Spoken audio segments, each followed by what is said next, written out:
Anahuac Sports Live is brought to you by Anahuac Florists, Anahuac National Bank, member FDIC, equal housing lender, Capital Farm Credit, Community Christian Fellowship Church, Chambers County Abstract Company, Coastal Field Services LLC, Four Corner Tires, the 30th Annual Texas Gator Fest, Jerry's Seafood, Julia Luna Real Estate, K-Max Services, Porter's Wild Game Processing and Alligator Farm, Rebecca Lynn Photography, Amber Villarreal, Insurance Agent with State Farm, Third Coast Martial Arts, Swanky Insurance Agency, Title Services Incorporated, Trinity Bay RV Park and Lodging, Turan Lawn Care, Hillary Auto, Insurance Agent with Texas Farm Bureau, Turn 2 Specialty Companies, and Wilcox Drug Store in Anahuac.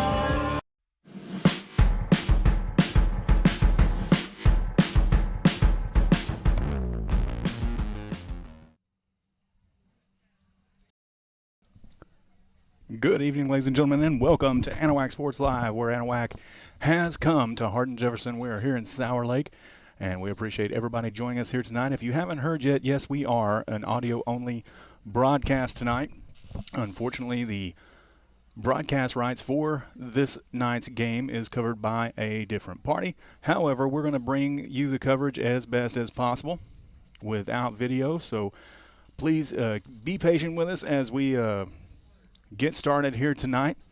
While my broadcast partner Alex Outram is making his way up to the box, a couple of things to go over through from last week, especially from the Anahuac Panthers dropping their home opener to the Newton Eagles, who were number 3 ranked in Division II 3A football, 30-14. A lot of good things that we saw from the Panthers last week, including a different pass attack that is not normal for an Anahuac Panthers team, but nonetheless it had a lot of positives coming out, especially from the first half of the football game. But then when it came to the second half, the Panthers seemed to lose a little breath in a step or two after they came back out from the locker room and dropped it. But a couple of bright spots as Alex Outram takes a seat. Freshman quarterback Brady Barrier, 18 of 29, 220 yards and 1 interception. As far as the freshman quarterback is concerned, he has to do a little bit better of securing the football on the snaps.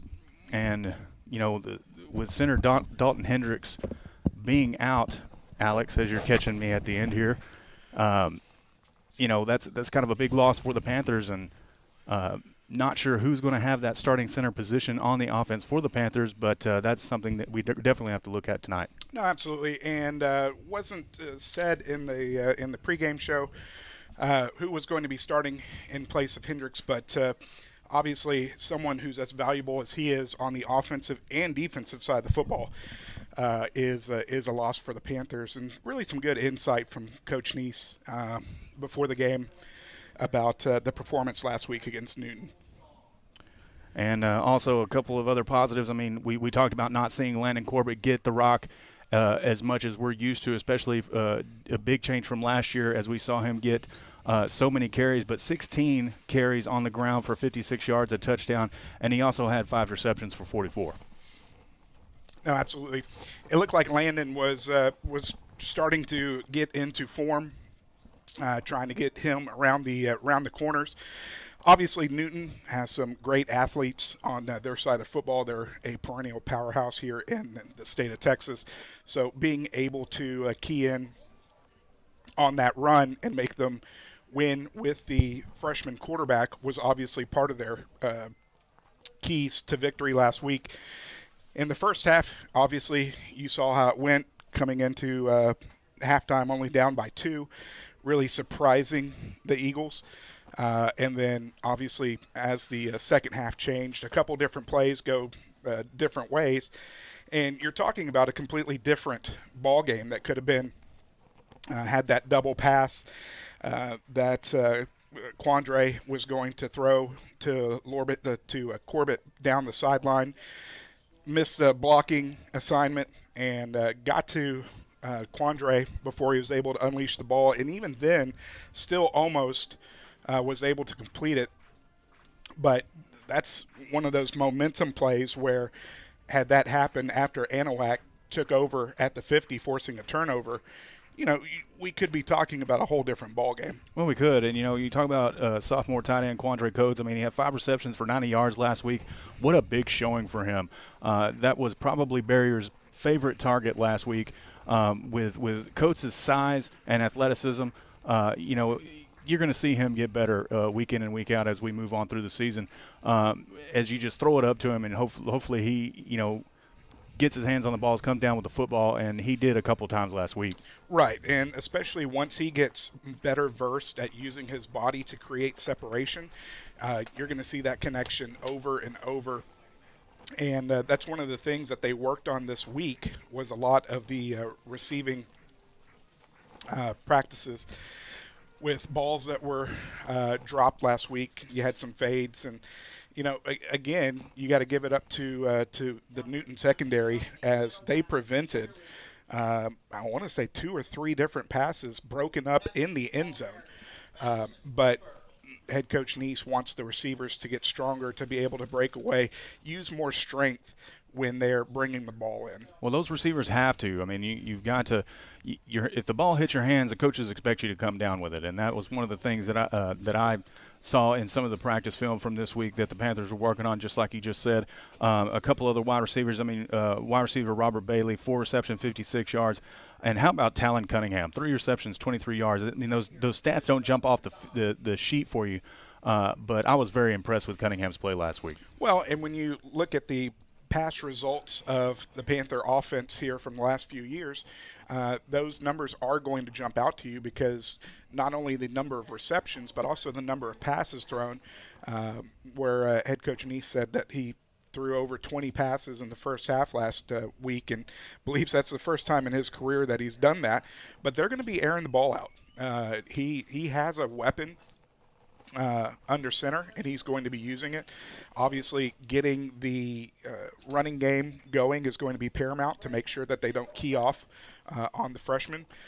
But it looks like this is going to be a dangerous offense this year. Well, and it definitely could be. I mean, you've got to expect to see that same kind of offensive attack this week. And, they're probably going to mix in a little bit more play-action running plays, even from the shotgun. And, of course, they're going to be setting up those screens just like we saw last week. No, absolutely. That's a big part of the game because when you can key off that running game, and the running game usually is able to facilitate the passing game. If you're able to get that going, then you have the defense on their heels. You don't know, especially for Anahuac this year, when you're coming out of the spread or if you're coming out of an offset line, you can throw and run out of both formations. So what are they going to do? And keeping the defense on their heels is going to be paramount to the success of the offense this year. Right, and defensively last week, Alex, I mean, we saw a lot of good things, especially in that first half. In the second half, it looked like the defense kind of run out of gas a little bit. I mean, is that what you saw from where we were sitting last week? There was a lot of hands on the hips, it looked like. No, absolutely. I mean, the excitement and the adrenaline that you saw in the first half, and then leading into the second half where the Panthers kicked off, was able to cause the turnover, drive down. It was 6 out of the 7 first drives that Anahuac was able to get into Eagle territory. Right. And, there in the third quarter, you had 3 turnover on downs. And against a team like the Newton Eagles, you're just not able to do that, especially if you want to come out with a W. So, when you're able to mix and match and, play a different team like this, I think this is going to be a very interesting ball game with Hardin-Jefferson coming off the loss to LCM. Mm-hmm. LCM is a good team. They played West Orange. They believe they are playing West Orange Stark tonight. Mm-hmm. but they are a very good ball team. So it'll be interesting to see the difference moving from Newton to this team. They used to run out of slot T. Right. But with Zach Bass coming in, going to be airing it out a little bit more, the former head coach at Tarkington. And so between tonight and next Friday night when they play New Waverly, another team that likes to sling the rock, it's going to be a learning adjustment, and we're going to see what this defense is really made out of. Right, and, with Keitel returning to the lineup tonight, we're going to be probably calling his number out quite a bit last night, but we saw a lot out of Mouton, Dye, Delo, the ones that we said that watched from last week. But I think a big loss in the secondary this week for the Panthers is Javian West, and I don't know if Coach Neese mentioned that in the interview or not, but that is definitely one that, got in on quite a few plays last week. You talked about, Zach Bass coming to the Hardin-Jefferson Hawks for his first time this year, taking over Dwayne Dubois' spot as he retired. We kind of know what a Zach Bass offense looks like. You mentioned it. He likes to spread the offense a lot and sling the rock, from sideline to sideline. And from the video that I saw this week, Alex, he does just that. We're going to see, a very pass-heavy offense with the run very, scarce. And that's what Tarkington did last year when the Anahuac Panthers played them. But look out for number 44 on the Hardin-Jefferson Hawks, Wyatt Sameha. And I think I'm saying that right. I even tried to spell it out correctly on the thing, but he's the tight end for the Hardin-Jefferson Hawks, and I saw them go to him more often than not in their game against LCM. No, absolutely. I mean, it's going to be a little bit different looking. He's trying to get his offense into the system here. They've got some good size. You also have Luke McCullough, who came in as the leading rusher off of last year. He had 482 yards rushing last year, 4 touchdowns. But also on the flip side, 78 tackles and 3 sacks. They have McCullough and a couple of defensive end, Logan Hodges and C.J. Demas, 48 and 46 tackles respectively, and accounted for 8 sacks between the two of them. So 11 sacks between those 3 kids. That offense is definitely going to be a little bit more stout, and carrying over those defensive studs also helps the defensive side of the football for the Hawks. It definitely does, and the Hawks defense is definitely going to have their hands full with the Anahuac Panther offense as well, and we're going to get underway here shortly. And with that, we're going to go to our first break, and we'll be back right here with the interview with Coach Neese right after this on the Porter's Wild Game Processing pregame show on Anahuac Sports Live. From custom processing, professional guided hunts, hide tanning, and gator merchandise, Porter's Processing and Alligator Farm offers a personal experience like no other. Locally owned and operated in Anahuac, Texas since 1987, Porter's has been Southeast Texas' premier choice for any hunting adventure need. Now offering full-service processing of gator, deer, beef, hogs, and other wild game. Make Porter's Processing this hunting season's one-stop shop. Visit them today at portersprocessing.com or call 409-267-8413.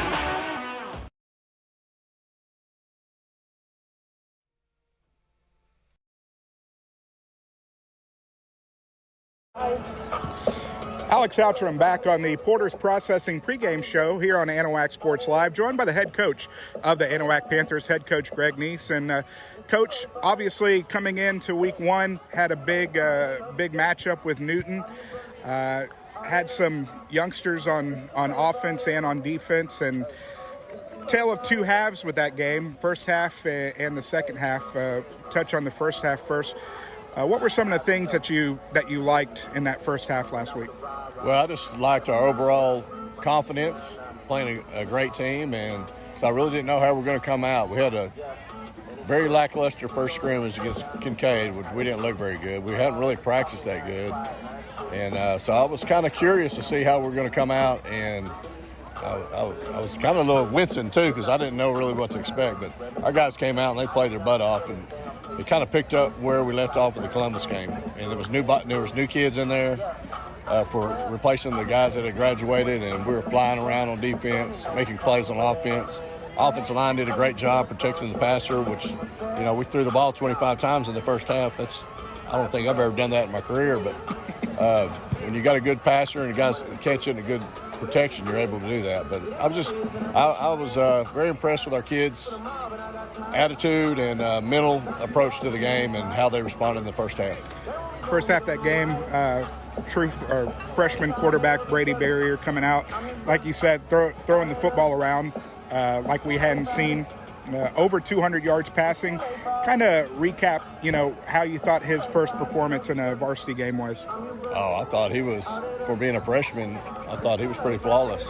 I think he got everybody's attention. He got his bell rung one time. He kind of turned out the wrong way and couldn't get the hand off the Corbett, tried to fall into the hole, and then Leighton Foster came over and smoked him. And he was a little woozy, and I had to call timeout, and they regained his senses and stuff. But he did a great job. He's that way all the time. Nothing really gets to him, and that's why he's a very, very good freshman quarterback, and he's going to be a great quarterback. It's hard to believe he's still got one full season this year and 3 more after that. So he did a great job. Defensive side of the football in that first half, very solid. Gave up a couple of scores there, but all in all, it seemed like if you were able to contain, then you were shutting them down and moving them to fourth down. Right. Well, I thought we were very physical. I think they had us outmanned as far as the physical stature of their guys versus our guys. Not that we don't have some guys. I mean, we got Big Coates out there and Big Rob and Cooper. Those are some really big guys for us.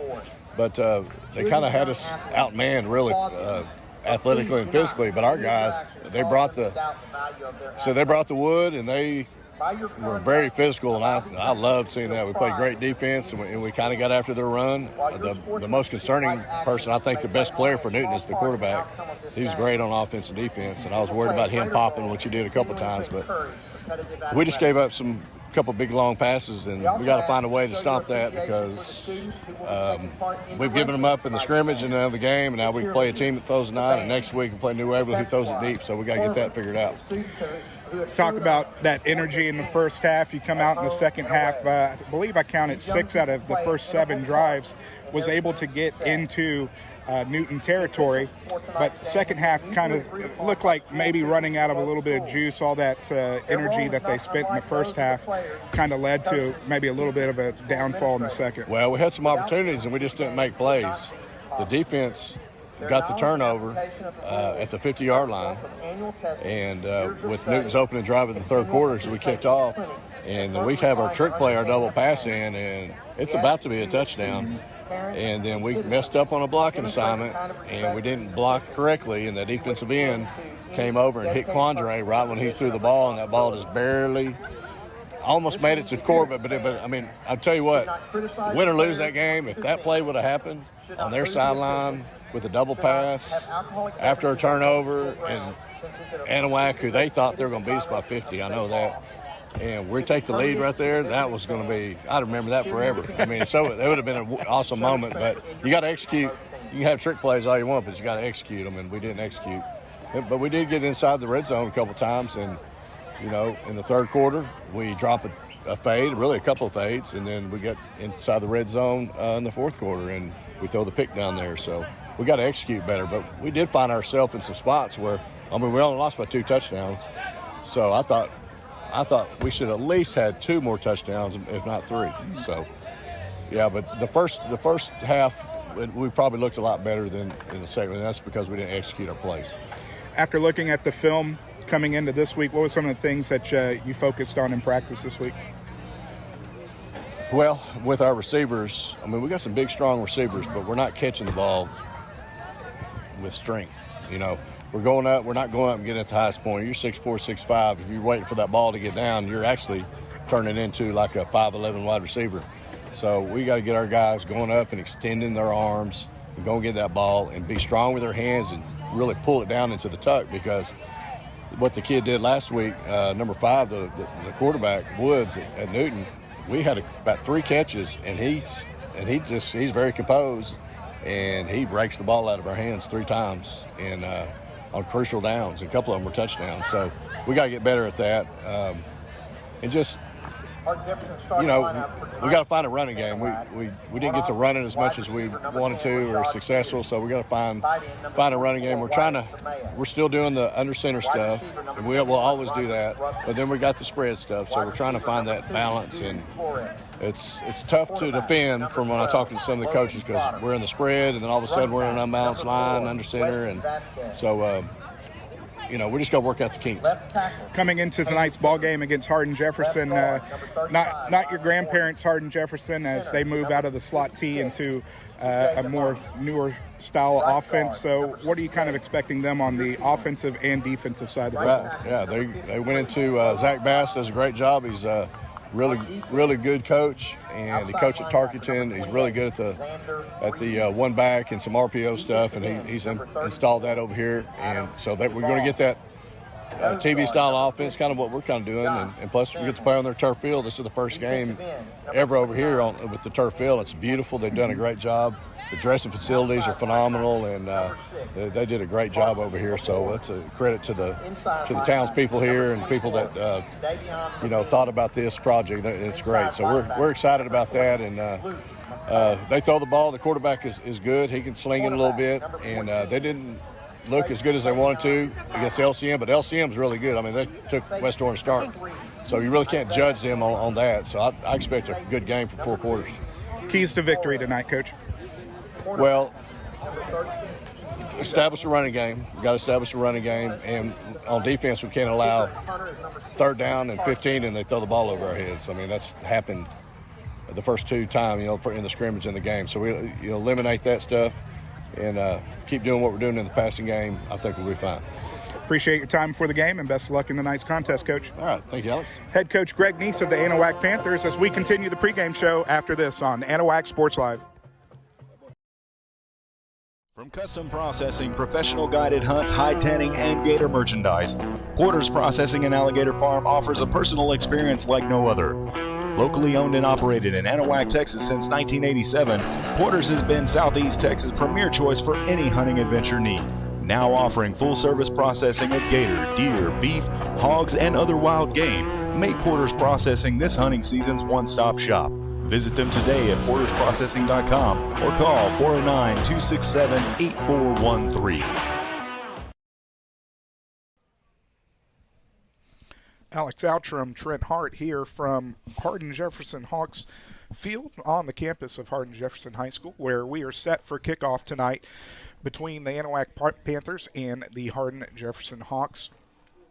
Both teams coming into tonight 0-1, dropping contests for Hardin-Jefferson dropping to Little Cypress Mauriceville last week 7-0, and the Panthers dropping their first one to the Newton Eagles last week 30-14. As we are getting set for kick here, Kason Laborde handling the kicking duties for the Hawks. Anahuac won the toss, as always, and elected to receive. So we will see the Panther offense on the field first. Panthers in their all-white unis, white helmets, black outlines, black numerals, as the kick is going to go end over end to the 6, across the 15, 20, 25, 30, makes a spin move, is going to fall forward as Corbett is going to fall forward to the 35, as that's where the Panthers will set up shop for their first possession here of the ball game. And want to remind everybody that we are audio only tonight, unfortunately. There will be no video feed. However, we have the scoreboard up and running for you on your screen, so that will be being updated throughout the night. But we do apologize as the broadcast rights are assigned to somebody else. But nonetheless, we are here, and it is Friday Night Lights. Barrier under center, rolling right, looking downfield, has a man. It's going to be in a mass of humanity, but knocked away. Breaking up the pass was Isaiah Melvo, the safety for the Hawks. And intended for Talon Cunningham down there on the far sideline. And it looked like the ball was going to be on target. However, one of the Hardin-Jefferson Hawk defenders got there and was able to break it up. Brings up 2nd down and 10 from the Panther 35. Barrier will come under center. 2 receivers. Fakes the pitch right. Handoff straight up Main Street as that was Corbett. Corbett was going to get the call. He's going to pick up 7, brings up 3rd down and 3. Well, good job by Corbett there, powering his way through the middle. Still trying to see who is in at center for the Panthers. Very quickly to the line, pass right. Landon is going to pick up the first down. He's going to get tackled down around the 49. That's going to be a pickup of another 7. Move the chains, first down of the ball game. Quickly back to the line, barrier. Receiver to the near side. Anahuac moving right to left. Pitch right. Landon cross midfield into Hawks territory. He's going to force his way down to the 46. Once more, give him another pickup of 7. Brings up second down and 3. 3 rushes, 21 yards for Landon Corbett. And that looks like number 55, Presley Mouton, in at the center position. 4th play of the drive here for the Panthers. Second down and 3. Barrier quick throw left is going to be caught. And fighting his way down. It's Robert Bailey. Bailey is going to pick up 17, move the chains, first down. And the Panthers are hurrying back up. Running left side. Landon's going to pick up 5. Brings up second down and 5, and so far the Panthers doing exactly what they did last week, moving into opponent territory and down the field. Landon, the lone setback, going to fade it up to Bailey on the left side, caught, and is going to be tackled out of bounds. They're going to give him the 4. That's going to be a pass and catch of 16. I'll tell you what, the Panthers are moving very quickly this week, a lot quicker than they were getting plays off last week. 3rd first down, pitch left. A lot left. of movement, and it is a whistle. There is a flag on the play. We'll see who it goes against here, as I believe maybe it was the offensive line flinching a little bit. And it is false start against the Panthers. First penalty of the ball game for the Panthers. 5-yard variety, so first down and goal from the 5 becomes, or I'm sorry, first down and goal from the 4 becomes first down and goal from the 9. The barrier and Bailey connection doing some damage here early on in the first quarter. Out of the pistol formation. 4 wide. Quick toss right side. Goes to Landon. Landon is going to be corralled pretty quickly, as it looks like they had set up a wide receiver screen to the right side with to the far side of the field, trying to use the trip receivers as blockers. Nothing much going on the completion of 1. Well, the screen is exactly what they tried to set up there, and the blockers just did not get their hands on the defenders good enough on that far side. 3 wide for barrier. Has a man right down the middle. Touchdown, Panthers. And Quandre Coates in the middle and in the end zone for the Panthers. From 8 yards out, the Panthers strike first.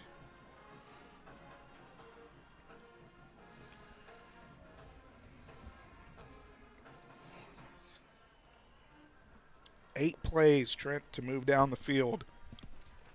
Your new score, 6-0. And that took all of 2 minutes. Pending the point after. Point after is going to be blocked. Still having some issues with the special teams there. So deja vu in the last week. The Panthers strike first but miss the extra point. So your score here with 8:53 remaining in the first quarter is going to be the Panthers leading the Hawks, as we'll be back after this on Anahuac Sports Live.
Fernando Cabrera has it teed up for the Panthers at the 40. Going to squib kick it down to the 25, picked up there by a Hawk receiver across the 30. Still on his feet, fighting his way forward. Looks like he's going to get to about the 34, as that is where the Hawks will set up for their first possession of the ball game at their own 34 here with 9:44 remaining in the first quarter. It was 8 plays, 65 yards, took 2:07 off the clock. A barrier to Coates' connection from 8 yards out hit pay dirt, and the Panthers lead 6-0 on your Texas Gator Fest scoreboard. Logan Trotter, bringing his offense onto the field for the Hawks, is going to hand off straight up the gut, getting about 1. We'll see where they get forward progress. Looks like they've got him about 1. 2nd down and 9. Hand off to Weston Vasquez. We'll bring up 2nd down and 9.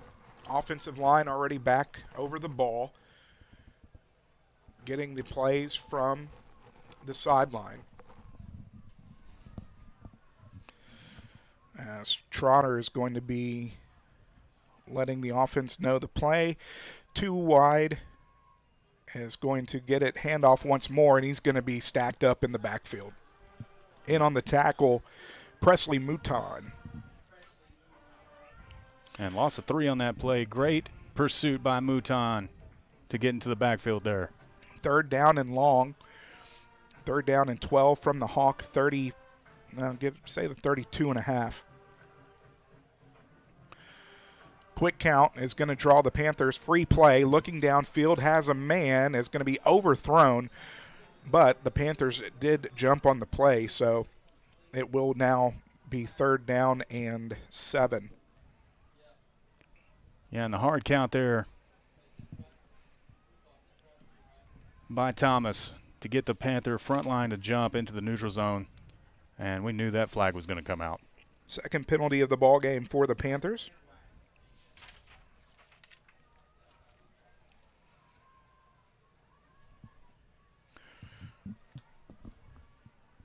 Brings up 3rd down and long still.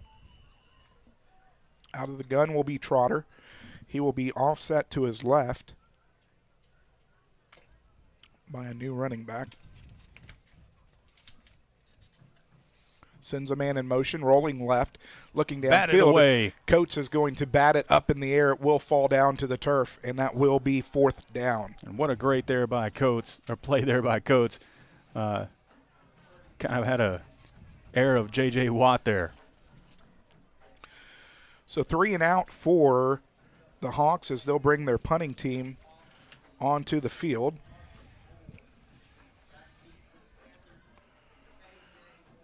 Carson Laborde handling the punting duties for the Hawks. Back deep for Anahuac. Does appear to be Landon Corbett. Slow snap does get the kick underway. Calling people off is Corbett. It's going to take a Hawk roll as it's going to roll out of bounds at the 21 of the Panthers. With 8:24 remaining here in the first quarter.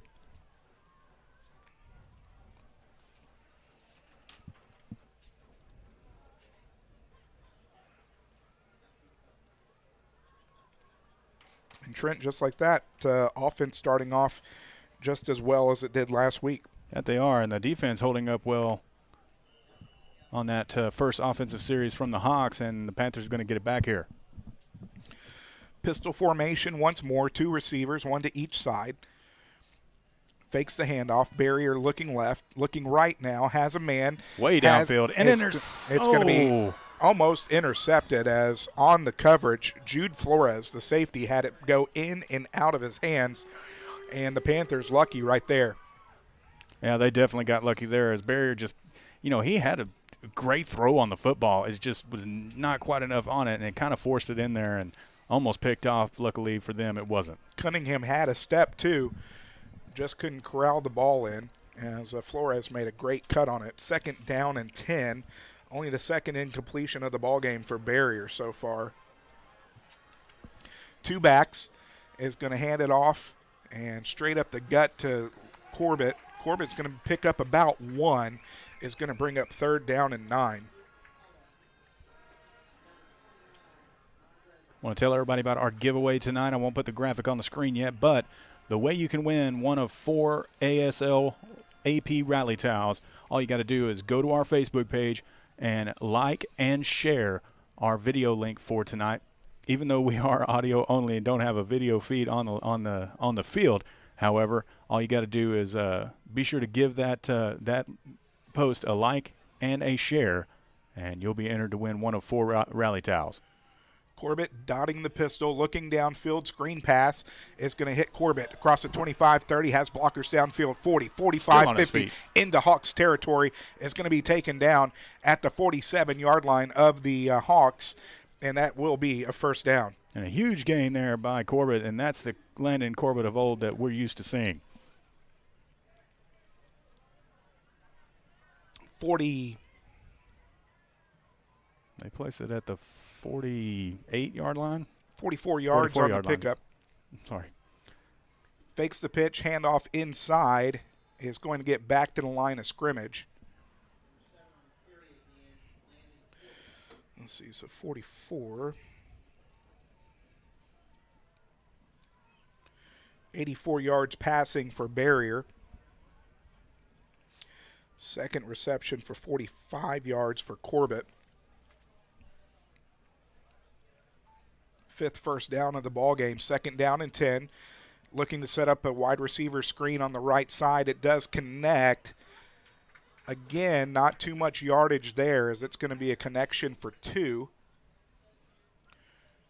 Trying to see who was on the catch there. That's going to be Robert Bailey. It's getting a little foggy. 3rd reception for 35 yards.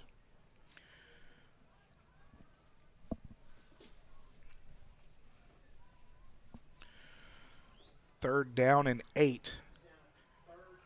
Panthers 3 for 3 on 3rd down so far this evening, as we'll tick under 6 minutes remaining here in the first quarter. Out of the gun, looking left, has his man Bailey in and out of his hands.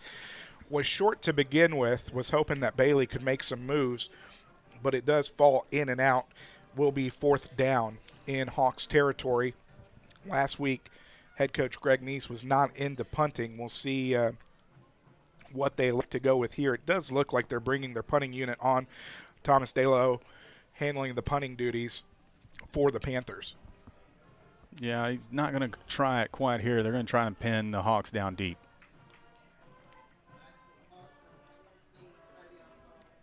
Good snap. Good kick. Good kick. Best kick that we've seen from Delo. Definitely. As this one sails into the end zone. Will be a touchback.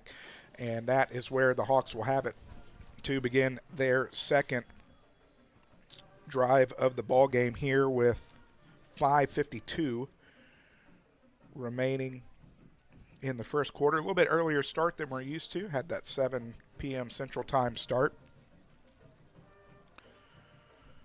So Hardin-Jefferson at their own 20 as quarterback Logan Trotter will bring his team back onto the field. Running back Weston Vasquez. They run 3 wide receivers as starters. Rochard Sears, Roderick Russell, and Jude Flores. Wyatt Samea, their tight end, who got a lot of action last week. Hayden Henry, Rylan Morgan, C.J. Demas, Peter Thalen, and Logan Hedges rounding out the offensive line. 3 wide, sends 1 in motion. Trotter fakes it, looking left, has his man, is going to be caught, makes a move across the 30, 35, 40, as Landon Corbett was the last man between him and Pay Dirt. He was able to take him out. Nonetheless, a pickup at 20, move the chains, first down. Well, I'll tell you what, if it wasn't for Landon Corbett back there in the safety position, he had nothing but green, and that would have been definitely 6. But, however, at the 40-yard line now is the Hawks. Rochard Sears with the pass and run for 20 yards.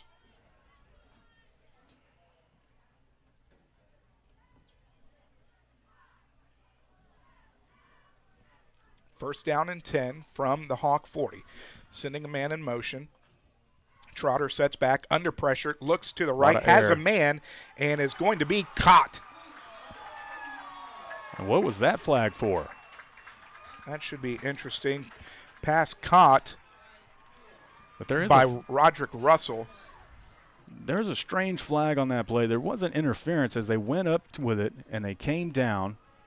There was a fight for the football, and then the flag came out as they came down onto the turf. So this should be an interesting call here. So as it stands right now, a 37-yard pass and catch. And a face mask against the Panthers. Sitting all the way up here, I couldn't see that one.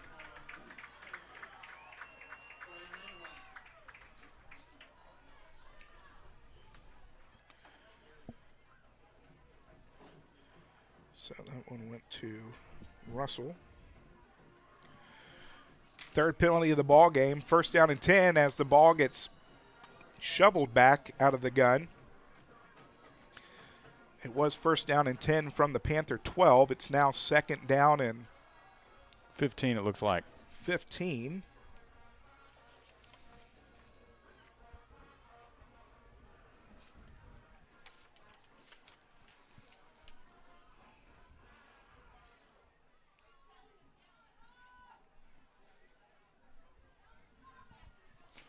Melvo in this time at quarterback in the shotgun for the Hawks. Looking to the sideline, looking for possibly a change. Play clock down at 5 seconds. Melvo keeping it himself is going to be taken out in the backfield as flying back there. Looks like it was Kai Till. And that's exactly who it was. And bet the Anahuac Panther defense is happy to have Till back into the lineup. And that was another loss there. It's now going to be third down and looks like about 22. Yeah, another loss of 5 there.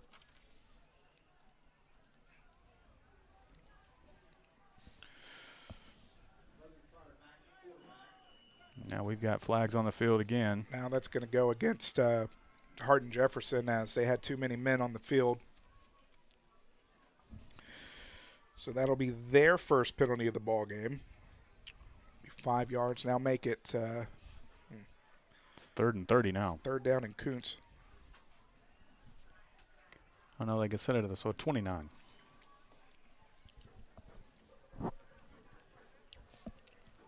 Long way to go for the Hawks to pick up a first down. 2 receivers to the far side. The Hawks moving left to right. Trotter out of the gun is going to be offset to his right by Vasquez. 5 seconds on the play clock.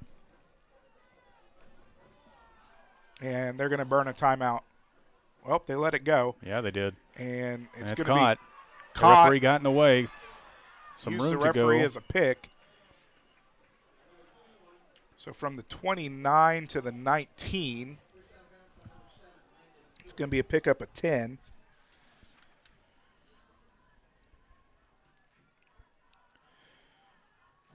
Roderick Russell on the reception. Hawks are going back to the field goal or to the special teams unit. Carson Laborde will be spotted at the 26, so make it a 36-yard field goal attempt. Left footer. Kick is up. Kick is good. So with 3:09 remaining here in the first quarter, the Hawks have struck back. It's now Anahuac on top, 6. Hawks 3, as we'll be back after this on Anahuac Sports Live.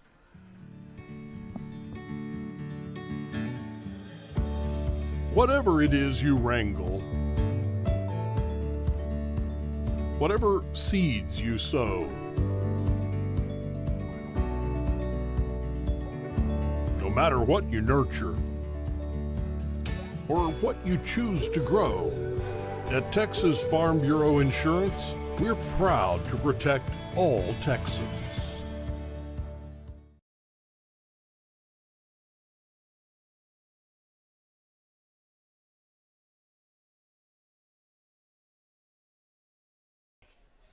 And welcome back to Anahuac Sports Live. I want to remind everybody about our giveaway. 4 AP Rally Towels will be given away this week. All you have to do is like and share the YouTube video link that we just made on our Facebook page to enter and win one of those 4 Rally Towels. Shout out to our winners from last week. Be sure to get with us on how to get those, as Hardin-Jefferson gets ready to kick it off after their field goal. Laborde handling the kicking duties with Landon Corbett and KJ Moore back Dang, that's deep. a boomer. And that one had some heat behind it. That it did. Tell you what, sorry, though, I was going to say that left footer, he's got some power. He's pretty impressive. 8 plays, 2:43 off the clock. A 36-yard Laborde field goal has narrowed the score 6-3. Anahuac still leads it on your Texas Gator Fest scoreboard. Want to thank Anahuac Florist, 810 Miller Street here in Anahuac, 409-267-3875. AnahuacFlorist.com, sponsoring the first quarter of tonight's ball game on Anahuac Sports Live. Barrier out of the gun, whistles, and a timeout is going to be taken by head coach Greg Neese here on the first play of the new drive. We'll take it with them back after this on Anahuac Sports Live. Building a new home? Does your driveway need that long overdue facelift? Or are you just looking to finally get your lot cleared and ready to build something great? Look no further and trust the locally owned and operated professionals at Title Services Incorporated. No need to hire multiple contractors. Title Services does all phases of residential and commercial land clearing, house pads, ponds, dirt and rock delivery, and demolition. Call for a free estimate, 409-267-1057, or visit them on Facebook at Title Services, Inc. Want to let you know that you can also donate to Anahuac Sports Live, and it's without our sponsors and our donations that we're able to do this. And you can reach us through PayPal, Venmo, or CashApp. Run around the right side is Corbett. Corbett's going to get about 5 yards. At the end of the play, it's going to be a flag on the ground. We'll see what the call is.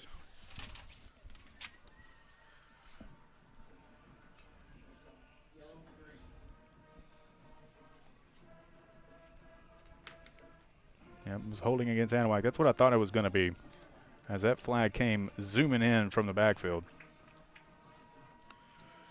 So we'll see where they mark it. We'll see if they'll give them the 5 yards. So they're going to mark it from the 5-yard pickup. So Landon will get 5 more. It's 32 on 7 rushes for Corbett, but will make it first down and 15. As the penalties piling up already here for the Panthers. 35 yards on 4 penalties. Yeah, and we talked about penalties. I think it was seven penalties last week for 45 yards, and they're knocking on the door of that already. Barrier rolling right, looking downfield, under pressure, is going to have a connection with Coates. It's actually Robert Bailey. As the rain starts to come down pretty steadily here in Sour Lake. 14 yards on the pass and catch. Brings up second down and 1. Bunch formation, pitch right. Landon is going to get across the line to achieve. Picks up the first down and a couple more. Pick up a 4, moves the chains. First down Panthers. 8 rushes, 36 yards for Landon Corbett. First down and 10 from the Panther, 38. We'll tick under 2.5 remaining here in the first quarter of play.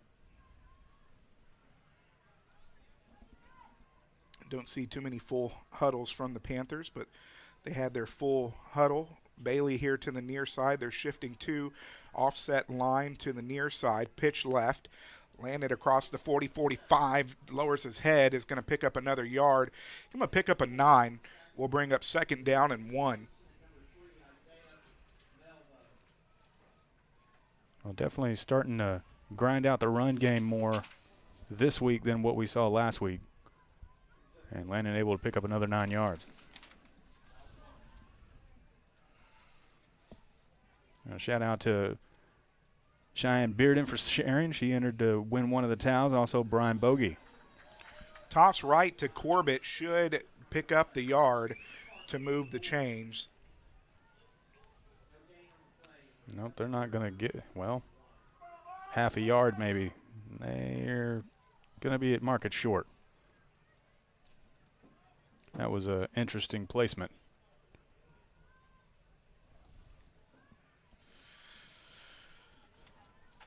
So 3rd down and half a yard after only picking up half, if you will. 10 rushes, 45 yards. Barrier out of the gun as it looks like they made contact. That's going to be a free play.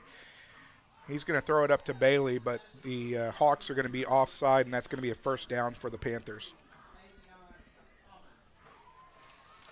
That'll be the 2nd penalty of the ball game for the Hawks for 10 yards. That takes the Panthers into Hawk territory for the 3rd time tonight. 54 seconds remaining here in the first quarter of play.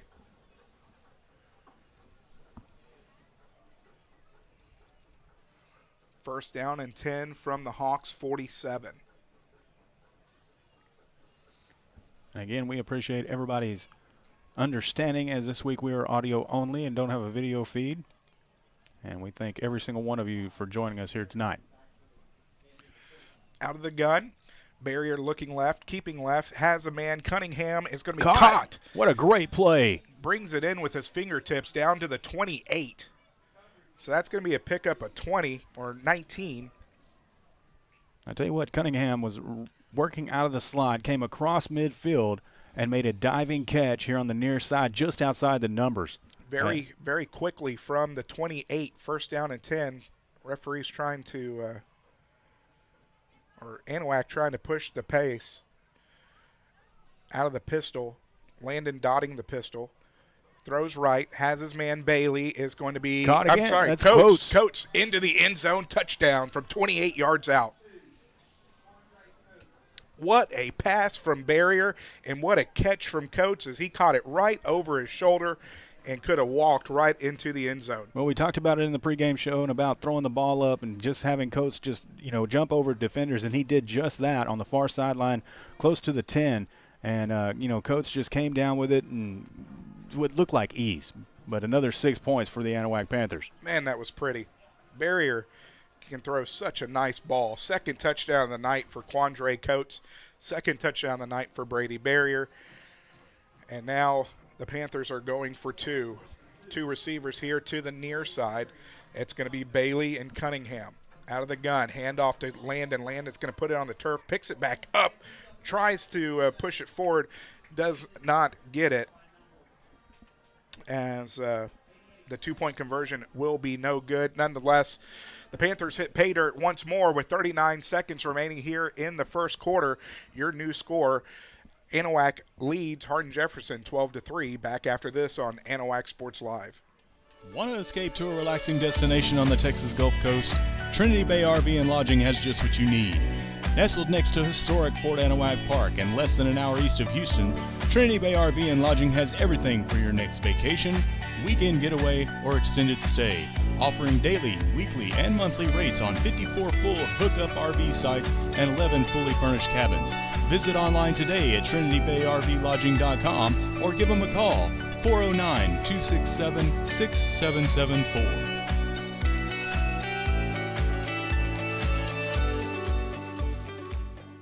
7 plays, 2.5. And welcome back, ladies and gentlemen, to Anahuac Sports Live, where the Anahuac Panthers have pushed ahead even further, 12-3 here in Sour Lake. As Panthers set to kick it off, this one's going to get end over end towards the far side of the field, around the 21, across the 25, 30, brought down forward to, we'll see if they give them to 32 or to 33.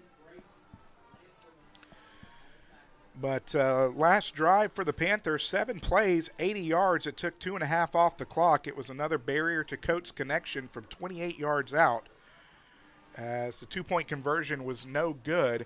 But the Panthers expand the lead 12-3 over the Hawks on your Texas Gator Fest scoreboard. And want to remind everybody that the 30th Annual Texas Gator Fest will be held September 16th through the 18th at Fort Anahuac Park. You can get your tickets today at TexasGatorFest.com. From the Hawks, 32. Out of the gun, looks right, is going to be bobbled. That was a backwards, it looked like a backwards pass. But they're going to say it was incomplete. 2nd down and 10. But Garrett Dye there on the coverage in the backfield, kind of breaking that play up. And he almost tried to come down with that one. The Anahuac defense has been able to get pressure over the offensive line from Hardin-Jefferson so far, as Trotter has not been very comfortable in the pocket. They're going to run out trips to the near side and one to the far side. The Hawks still moving left to right as you look to your screens. 2nd down and 10 from their own 32.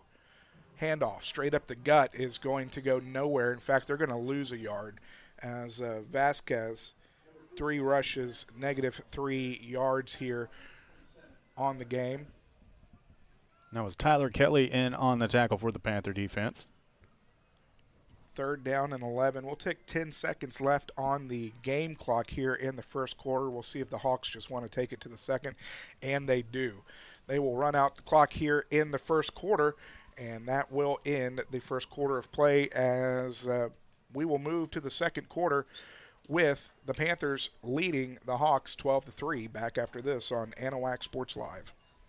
Since 1948, Wilcox Drug Store has been the Anahuac area's most experienced and trusted pharmacy. Continuing its long-lasting reputation for personal attention to all your medical needs, Wilcox Drug Store offers counsel, refills, transfers, compounding, flu shots, and delivery. Visit pharmacist Dave Wilcox and his experienced staff today at 1208 Miller Street in Anahuac or call 409-267-6141. Wilcox Drug Store, delivering solutions, delivering confidence.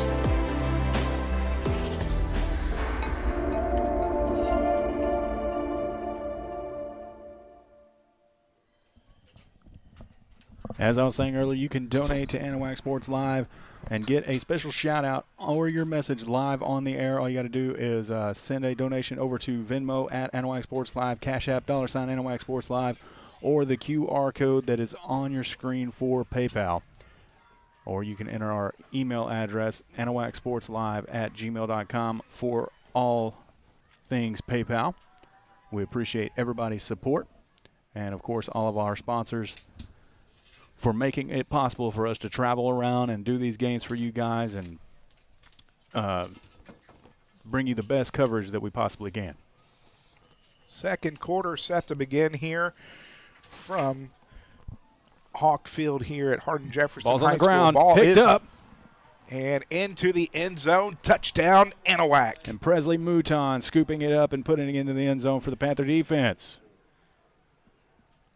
Boy, it was Trotter who just never had control of the ball, and Mouton picked it up around the 28 and had nothing but open field to take it to pay dirt on the scoop and score. Let's see here. Looks like we're going to see the swinging gate for the 2-point conversion here.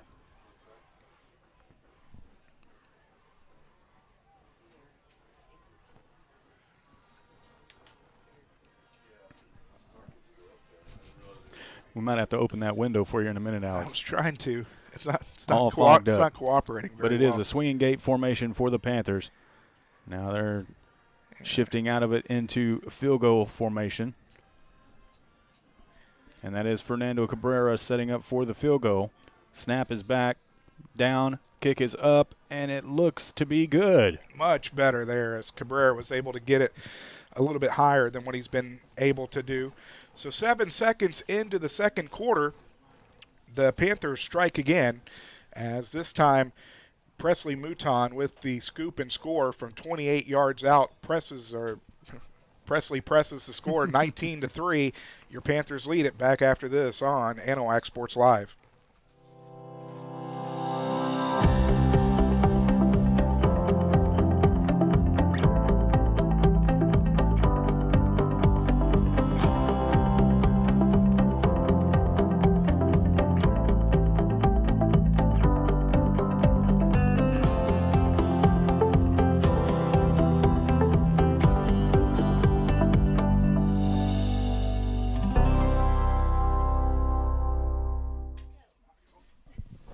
And want to tell everybody again about our giveaway. We are live on YouTube, but all you've got to do to enter to win one of 4 AP Rally Towels is to like and share our video link that is on our Facebook page. Be sure to go to the link on our Facebook page whenever you like and share it, so we'll be sure to see who all did like and share it, as we're trying to get the windows up here in the press boxes. They're starting to fog up a little bit on us. Trent, I'm just going to have to get close to you. Don't worry, I don't bite. Teeing it up at the 40 is Cabrera. Onside kick is going to be recovered at the 45 as the Hawks are going to jump on it. Second week in a row we've seen a onside attempt here. One of the many tricks in head coach Greg Neese's playbook. We saw it plenty of times last year. The Hawks will set up with their 4th possession of the ball game here from their own 45 with 11:52 remaining in the first half of play.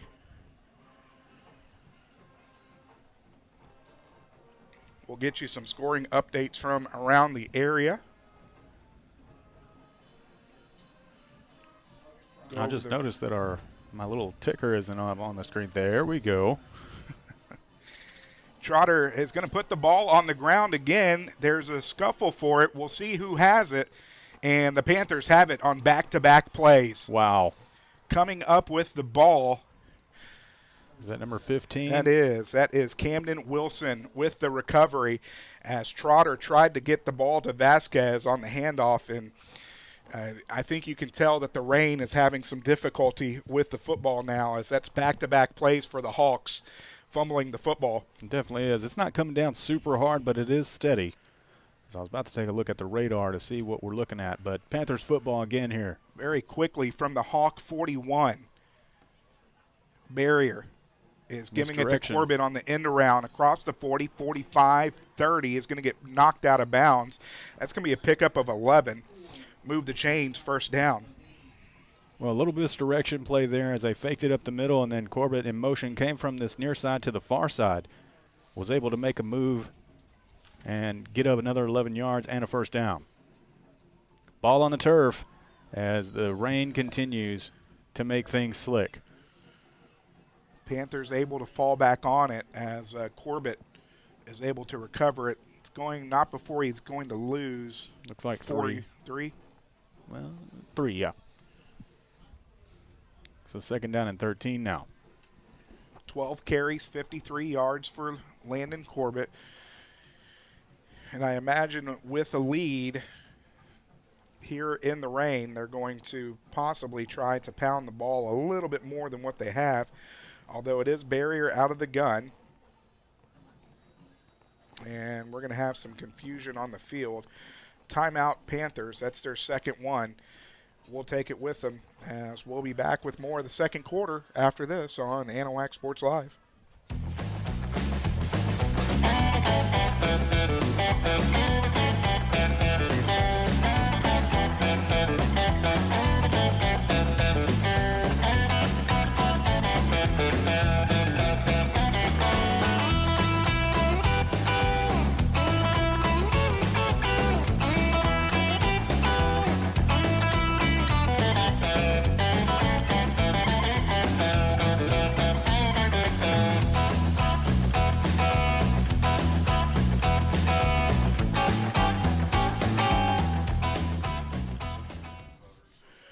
After the timeout, the Panthers come back, second down and 13. Barrier fakes left, goes back left, and it's going to be off the fingertips of Robert Bailey. He took a good shot there as he was going up trying to make the one-arm grab. We'll bring up third down and 13.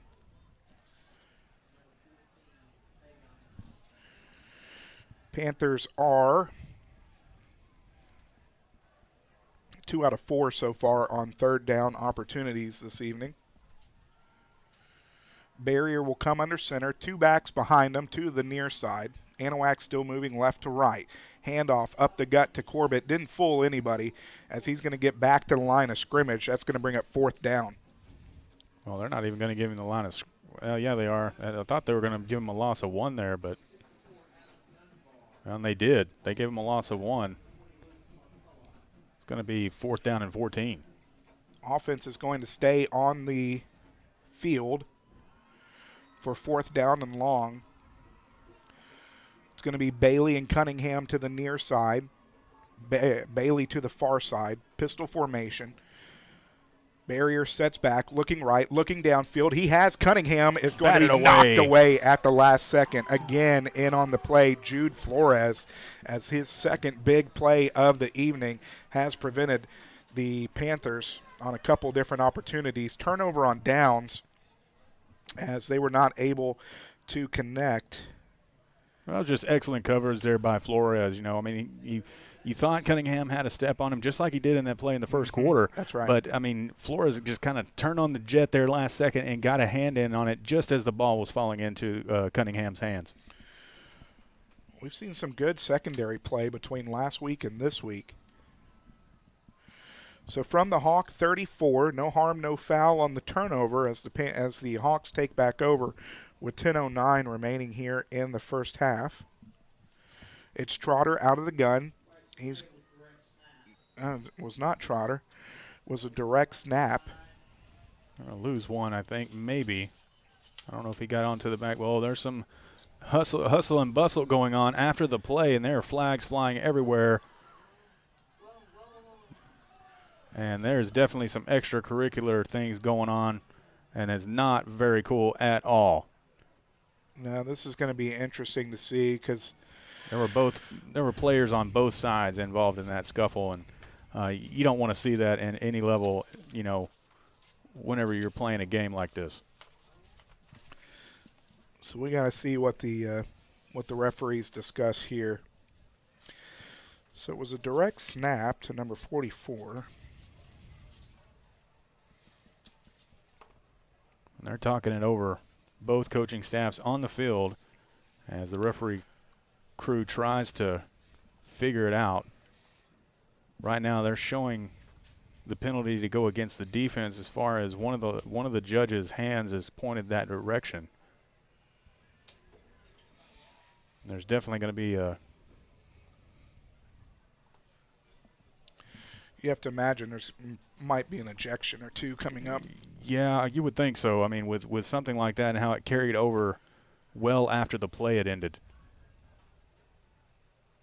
And it looked like the referee crew was mostly talking to the Hardin-Jefferson coaches, as usually that's a sign that the penalty is going to go against the Panthers.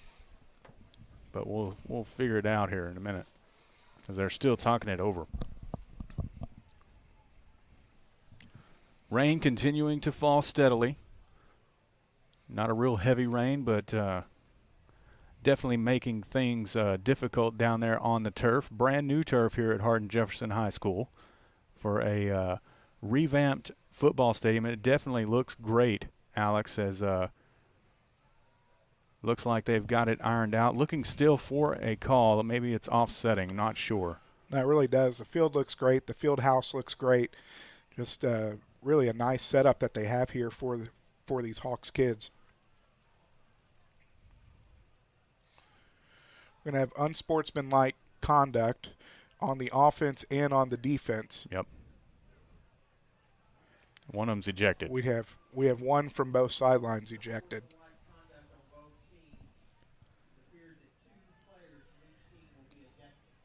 I don't know if it's 2 players from each team being ejected. I think it's 1, but I'm not entirely sure. The coaches getting their teams in line,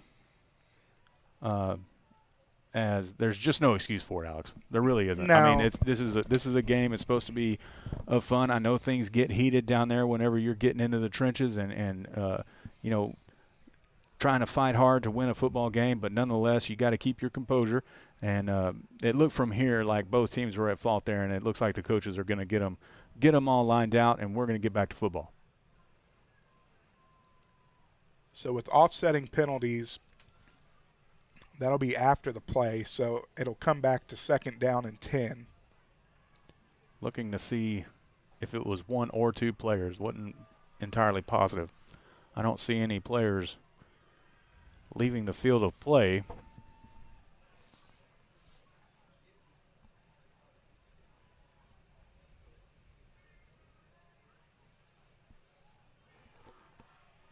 Offense is coming back onto the field.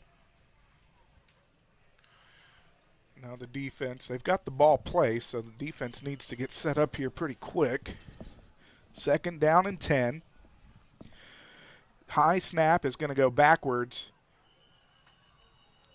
and taken down. We'll see where they push him back. And first one to get there is Garrett Dye into the backfield. There was a lot of white jerseys back there, so it was a collaborative effort, but it was Dye eventually bringing him down to the turf. There was. That D-line has been doing just a superb job. That's going to be a loss of 9. So 3rd down and 19 for the Hawks.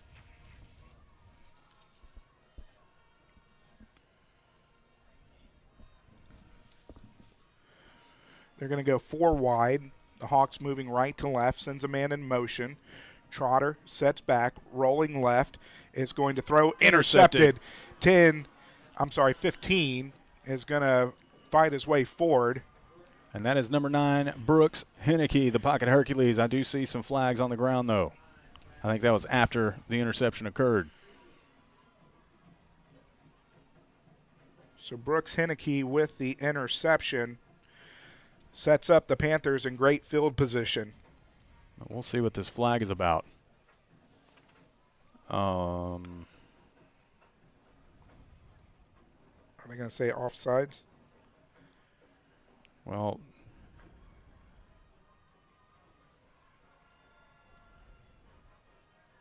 roughing the quarterback. oh, wow. My eyes weren't in the backfield, so that'll erase the interception. And automatic first down. And they'll place the ball at the Hawk 41-yard line. Automatic first down. 9:07 remaining here in the first half. It seems like the last 60 seconds or so of the game clock has taken quite a bit of chunk of time. That it has. 2 receivers to the near side. It's Trotter out of the gun, offset to his right by Vasquez. Sets back and under pressure and taken Ball's down. On the ground. Ball's on the ground no again. Whistle. And it's recovered. It is recovered by the Panthers as Robert Bailey, after the sack from Garrett Dye, number 44 in the backfield, causing the fumble. And Robert Bailey coming up with it. And the Panthers will take over. So even after the erased interception, the Panther defense able to come up big once again. And they're in excellent field position where they'll be taking it first down and 10 from the Hawk 28-yard line, it looks like. 3 straight possessions for the Hawks with turnovers. As the Panther defense has stepped up, handoff straight up Broadway. Corbett running for 12 into the red zone. So another first down for the Panthers. And they'll move the chains and start over again at the Hawk 12. Rain continuing to fall. It looks like it's getting stronger. Yeah, it is. So Barrier will be under center. 2 backs. Is going to pitch it left side. That's Corbett. Corbett around the corner into the end zone. Hits the pylon. Touchdown from 17 yards out.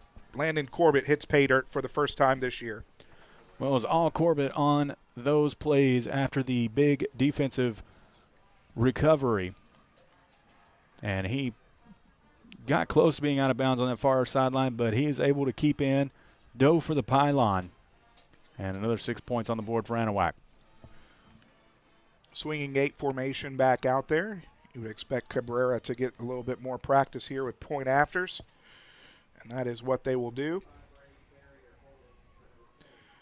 Barrier is the holder for Cabrera. Snap back, down, kick is up, kick is high, is no good. And the extra point will not be good.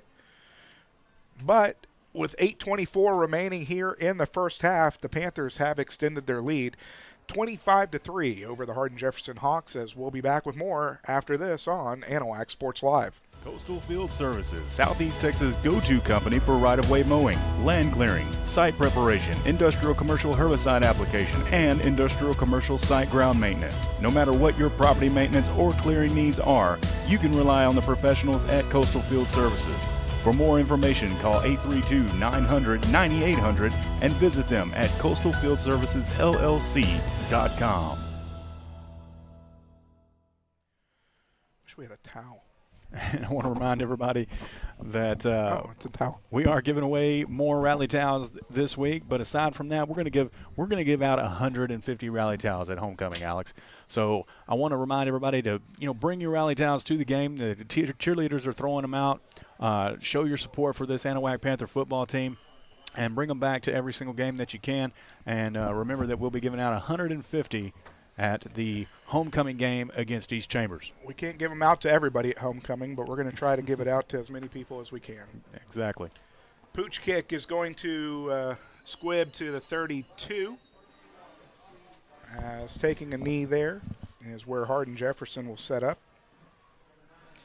3 straight possessions for the Hawks with turnovers as the Panther defense has really stepped up here. Yes, they have. And want to tell everyone that is on our YouTube channel currently, we really appreciate every single one of you coming out tonight and listening to the play-by-play, as we were unable to get a video feed here tonight due to broadcast rights, but nonetheless, we are here. We are calling the game as we do normally, and we just thank every single one of you for joining us. First down and 10 from the Hawk 32. 2 receivers to each side. It's Trotter out of the gun. Is going to hand it off right side, being caught in the backfield and wrestled down.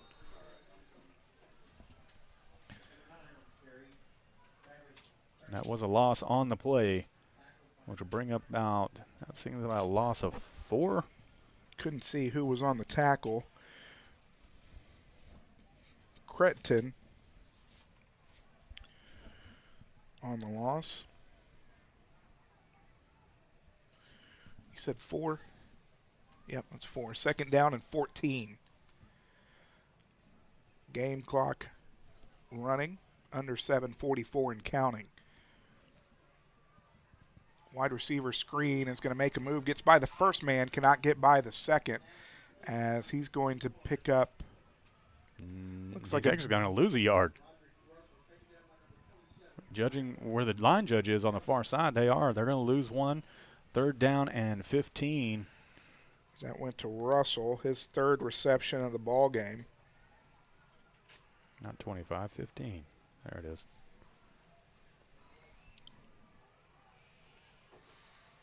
I think my math is off. But an official timeout on the field.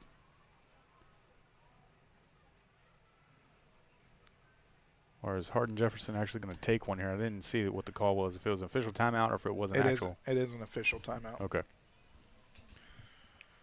Let's see. And it looks like the white hat and one of the other officials is having a chat.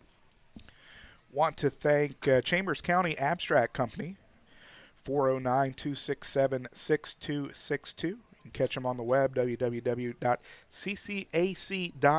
for sponsoring the second quarter tonight on Anahuac Sports Live. Score 25-3. Anahuac leading Hardin-Jefferson on your 30th annual Texas Gator Fest scoreboard. Trotter gets it away across the 30. It's to the tight end. Across the 50 is going to dive and is going to get to the 45. That was Samaya. We talked about him in the pregame show. 6'3", 245 pounds, Alex. Pick up a 40 for Samaya. Move the chains, first down, as the Hawks are into Panther territory at their own 45, at the Panther 45. 3 wide. It's Critton in the backfield with Trotter. Out of the gun, looking left, quick throw, caught at the 41. That's going to be a pickup of 4. More until preventing that play from getting a little further. Second catch for Rashard Sears for 24 yards. 2nd down and 6 from the 41. Almost to the 40, but These referees like their half yards. does not work well for my humble math. Sends a man in motion. Trotter going to hand it off left side. Has some room this time. Crittenden makes a move across the 30, 25, 20 as he's going to get tackled down from behind. That is going to be I didn't see the number. Major Jones, number 80. And Hawks getting a little bit momentum here, finding their footing and into Panther territory. So pickup of 16 there for Crittenden. Move the chains again into the red zone of the Panthers. 1st down and 10 from the 18. Again, man in motion. Looking right, throwing right. Has his man, has him open, and it's caught. Touchdown from 18 yards out. It is Flores with his first catch of the ball game. Well, just a breakdown in coverage in the Panthers secondary. It was a well-run route and a well-thrown ball. As soon as he broke in the end zone, the ball was right there, and one-on-one coverage, it was going to be difficult either way. So 25-9 pending the point after. Snap back, kick is up, kick is good. So with 5:43 remaining here in the first half, the Hawks have pushed closer as they still trail 25-10, as we'll be back with more after this on Anahuac Sports Live.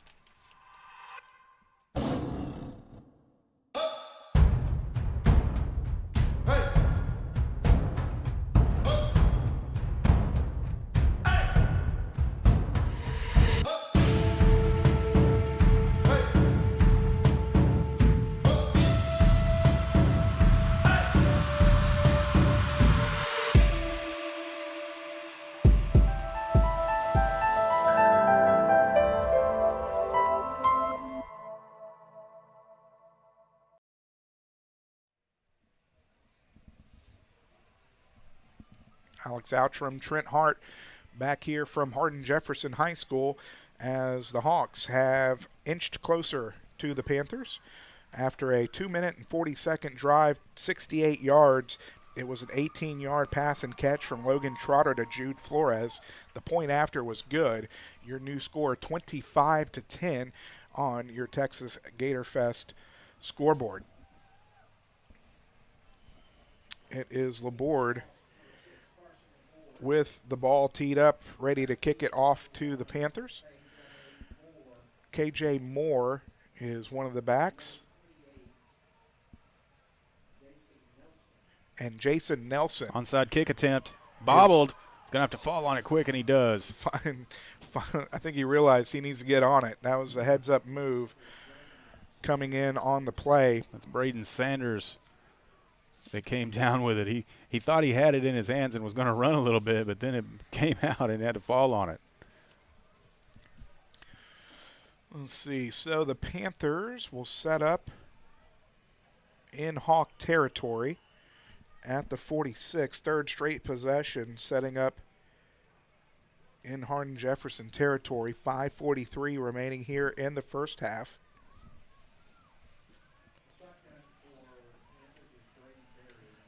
Barrier out of the gun is going to fling it left to Corbett. It's going to bounce off his hands, incomplete. 2nd down and 10. That ball's definitely getting slick out there as the rain continues to fall here. Yeah, you can tell it's definitely been difficult for both sides. Pretty much the same formation as handoff is going to go straight up the gut to Corbett. Corbett is going to push his way forward for a pickup of 5. We'll bring up 3rd down and 5. Well, and I think as conditions worsen down there on the turf that we're going to see more and more running out of the Panther offense and not taking as many shots as downfield as we were talking about in the pregame. But Landon Corbett grinding it out so far here in the first half. From the near hash, Panthers moving left to right. Barrier under center. Lone setbacks Corbett. Pitch left is going to get across the 40 and is going to come up about 2 yards short after the pickup of 3. 90 yards on 17 carries for Landon Corbett. 4th down and 2. Oh, they've got an illegal procedure called on the Panthers. Did I hear that right? They're not stepping him back. Yeah, with it being 4th down, probably decline it. Right. So the Panther offense will stay out on the field. 4th down and 2. Barrier out of the gun.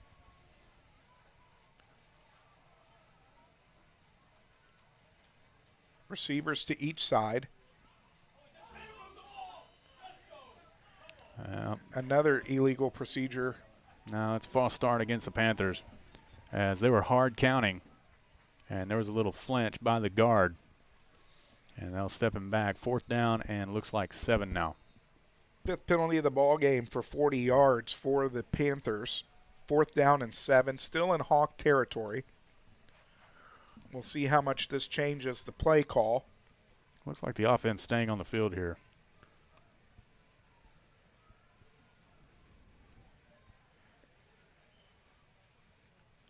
Looks like K.J. Moore substituting in for Brooks Henneke. 4th down and 7. They're going to send Moore and Coates to the near side, Bailey to the far side. Corbett dotting the pistol. Quick throw to Coates, has to make a move, is not going to be able to pick it up. No. As he's going to pick up 5 on the pass and catch, but did not convert on 4th and 7. 152 yards through the air for Barrier tonight. Want to shout out my wife Kristen Hart and Terry Fortenberry sharing the link. Also want to mention Amy Levins, Carla Anderson, and Brian Bogey, who also shared the link in our Facebook page. Appreciate everyone for doing that and entering to try to win one of the 4 rally towels we're giving away this week. So Hardin-Jefferson will set up shop at their own 39. Trotter fakes, goes left, a wounded duck up in the air is going to be intercepted, and we're going to have pass interference all over the place on the Panthers. After the wounded duck, the wide receiver had to slow up, and the defenders had no choice. Well, the defenders have got to realize that on a play like that, when you've got a rainbow shot, it's pretty much, it's a free ball. You just got to go up for it. Don't make any contact. Don't draw the flags. And that's what happened there. I don't know. I saw 2 flags. I saw a late flag down here on the near sideline. Yeah. I think that's an unsportsman flag. The referee was having an issue getting it out of his pants. Oh, okay. So maybe it was just a late. So pass interference against the defense. That's going to be placed at the spot of the foul. Automatic 1st down. It's going to just be 15? Yeah, that was my fault. High school and collegiate. Yeah, that's right. I'm thinking I'm sitting here watching a college game here. Come on. 1st down and 10. The markers are way off. Go ahead and fix those, boys. Yeah, they're trying. So am I. From the Panther 44, Trotter out of the gun, handoff is going to go to the late back, and he's not going to go anywhere. He's going to get swallowed up for about a loss of 3. As on the carry, Davion Levine.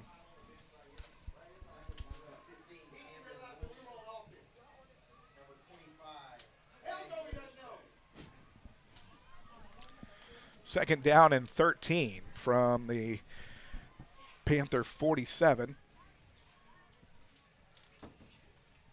4 wide for the Hawks, as Trotter will be out of the gun, offset by Levine. All kinds of movement. Hard count is going to draw one of the Panther defenders off sides. Another penalty, Alex. 6 for 45 yards, and they're going to test my penalty area tonight to see if I run out of room. Well, they've had more penalty yards there in the first half than they did all game last week. Second down and 8. quick throw is going to be caught at the 40, trying to make a move, gets around a defender. Jukebox is back into the field of play. What a move. A couple of great moves there. Boy, by Russell. I don't know how his ankles withstanded that, but that's going to be a pickup of give him 14. Who was it? You said that was 21? Yes, it was. Russell. Leading receiver, 4 receptions, 68 yards, 150 through the air for Trotter tonight. We'll tick under 2.5 remaining here on this play here in the first quarter, in the first half. Russell in motion. Trotter sets back. You're going to have illegal motion on tipped on and the Hawks. picked off. Intercepted and coming around the right side across the 20, tackled from behind to the 24. Isaiah Gomez in on the interception. I believe what I saw was illegal formation. That's what I thought I saw. But we'll see what the call is here. If that's the case, the interception will stand. If it goes against Panthers, of course, it'll erase it. They're talking about it.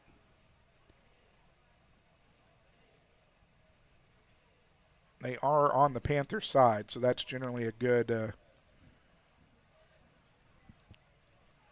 Yep. And it was illegal formation. That is declined. That will be first down and 10 for the Panthers. So off the hands, I didn't see who it went off to, but there was 2 Panther defenders there that got a hand on it, and then as soon as it was tipped, fell right into Gomez's hand. The Panthers will start this next drive at the Hardin-Jefferson 24-yard line, at their own 24-yard line. Excuse me.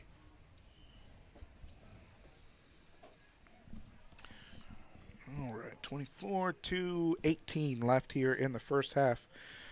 And, boy, both these teams have had a heavy amount of possessions. Pitch left, cross the 30, cross the 35, 40, down the sideline 50. As Camden Wilson getting up some chunk yardage from the 24. We'll see where they spot him. And Camden Hollywood Wilson to the far side down there, turning up the Jets. And almost got into Hardin-Jefferson territory. Pick up a 25. He's the first runner from Anahuac other than Landon Corbett. Pitch left, give it to him again. Across midfield, across the 45. DeLo.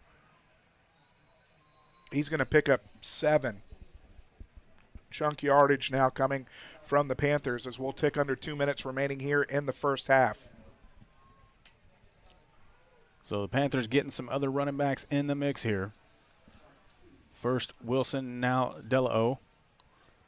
Second down and 2. No, make it 3. Yeah, that's going to be a false start actually on Wilson that time. He was moving a little bit too soon. A little too excited that time. Yeah.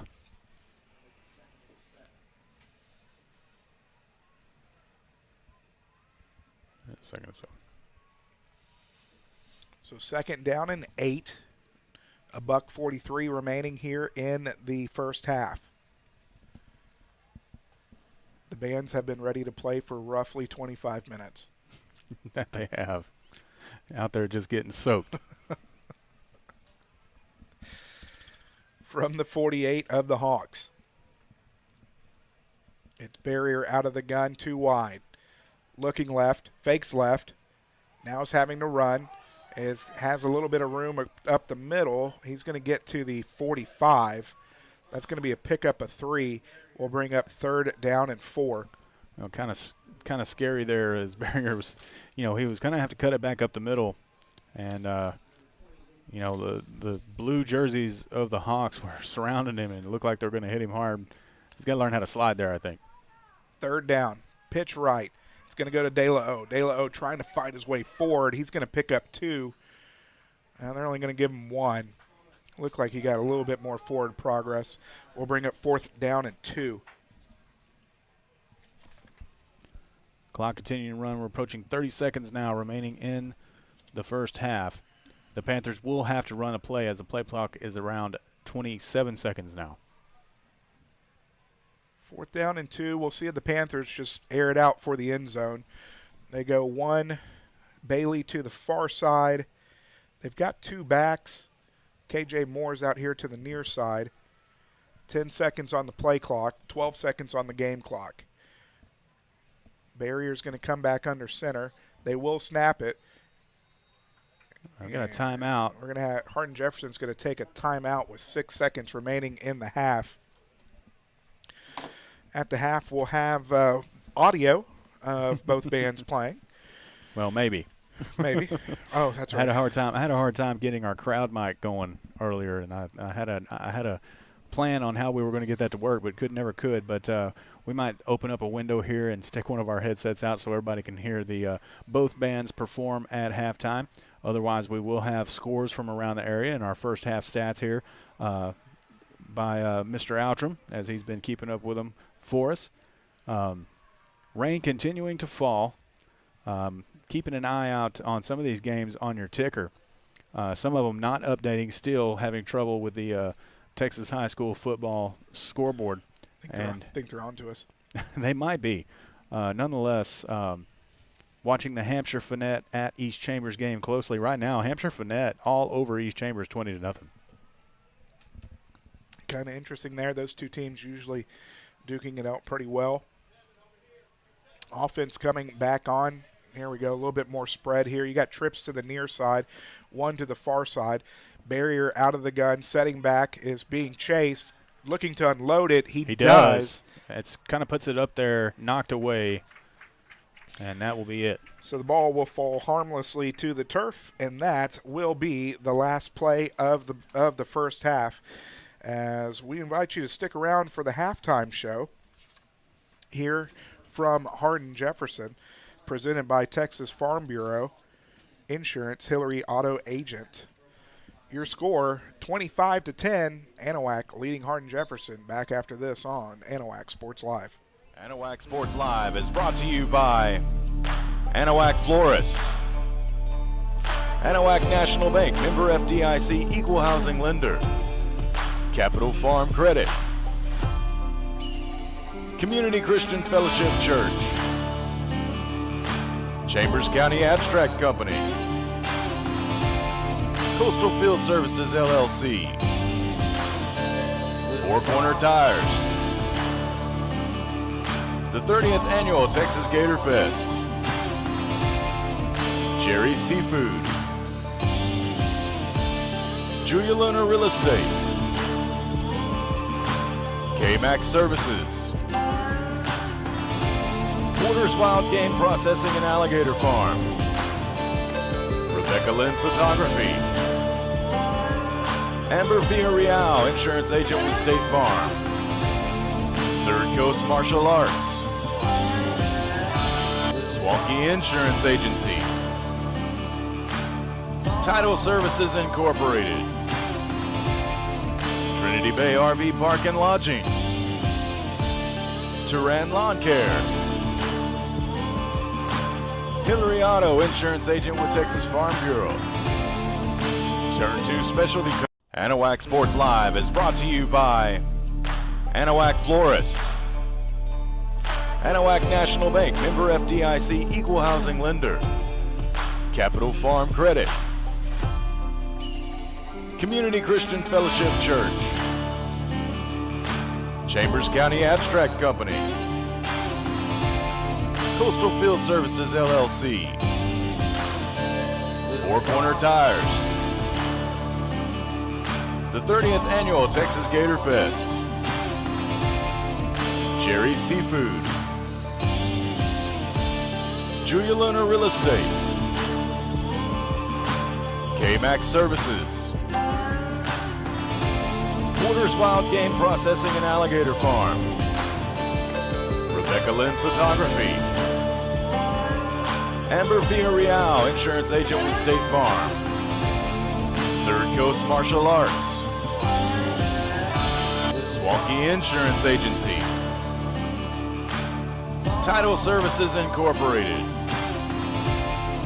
Trinity Bay RV Park and Lodging, Turan Lawn Care, Hillary Auto, Insurance Agent with Texas Farm Bureau. Turn 2 Specialty Companies, and Wilcox Drugstore in Anahuac. Social Officer President Cadence Whitmire. Social Officer Kayla Curl. Social Officer Jayla Curl. Social Officer Ninel Garcia. Spirit Girl of the Week is Caitlin Ramirez, and the manager is MJ Johnson. They are under the direction of Coach Julia Johnson. And now, ladies and gentlemen, performing the jazz routine, Let's Get Loud by J-Lo, here's your Anahuac Panthers drill team.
Ladies and gentlemen, please welcome to the field your award-winning Pride of Anahuac marching band.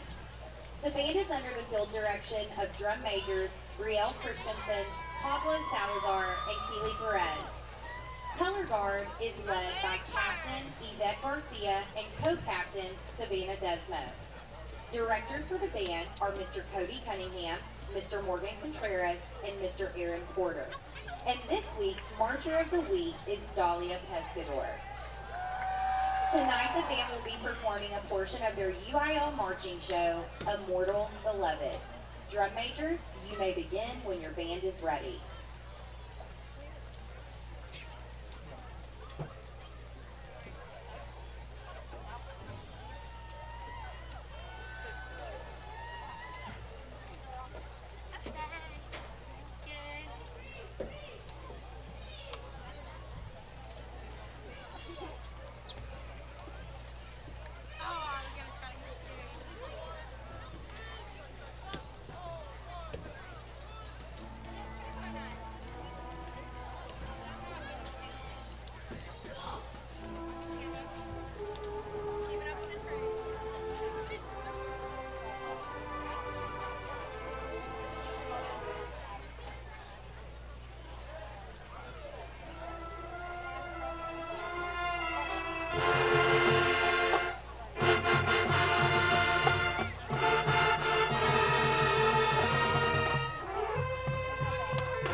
Whatever it is you wrangle, whatever seeds you sow, no matter what you nurture or what you choose to grow, At Texas Farm Bureau Insurance, we're proud to protect all Texans.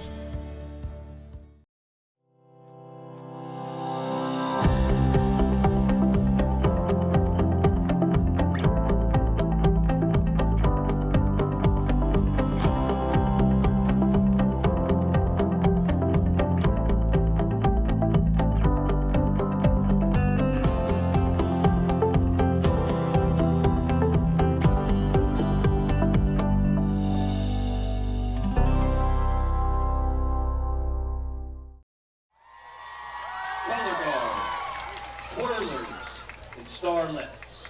The band is led under the field direction of drum majors Emma the Rock Sanderson, Trin Go Tweet Tweet Moody, and Kayla the Rolling Stone.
Starlet of the week is Abby Fasulo.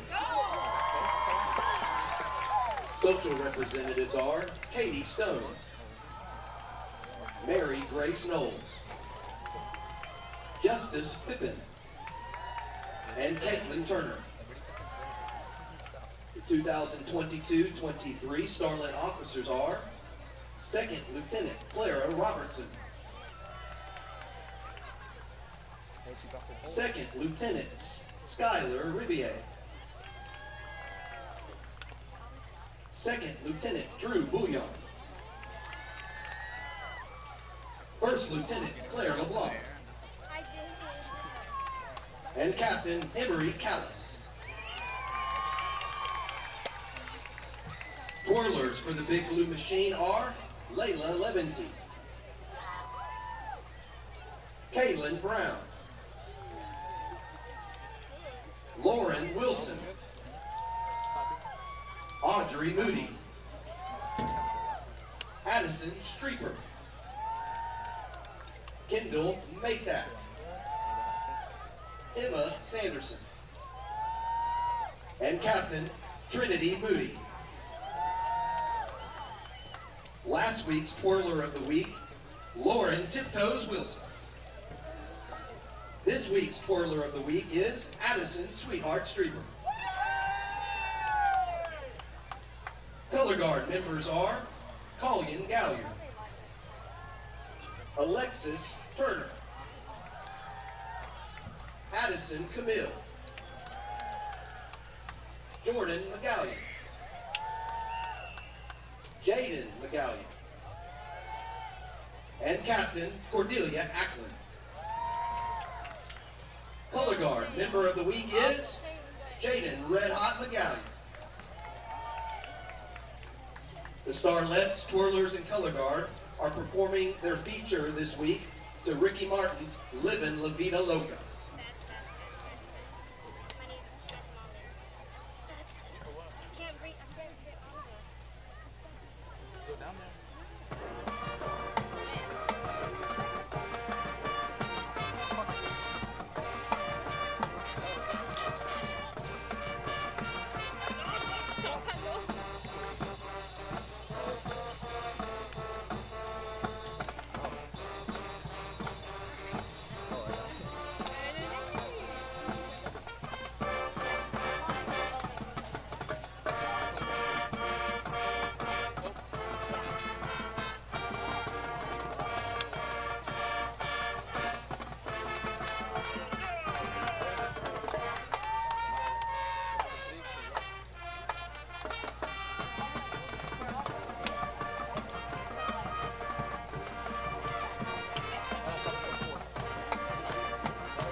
direction of Hillary Bricker and Michaela Knuppel.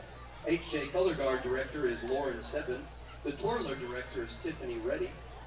Band Students of the Week are Audrey A. Moody, Emma the Mighty Mesh, Christian C. Rod Rodriguez, Grayson G. Money Dalvin. And from last week, we need to acknowledge Jubal El Presidente Osborne, Allie the Boss Thomas, Bryant Secret Agent Foster, and Super Duper Cooper Madison. The HJ Band would like to dedicate tonight's standstill performance to Mother Nature.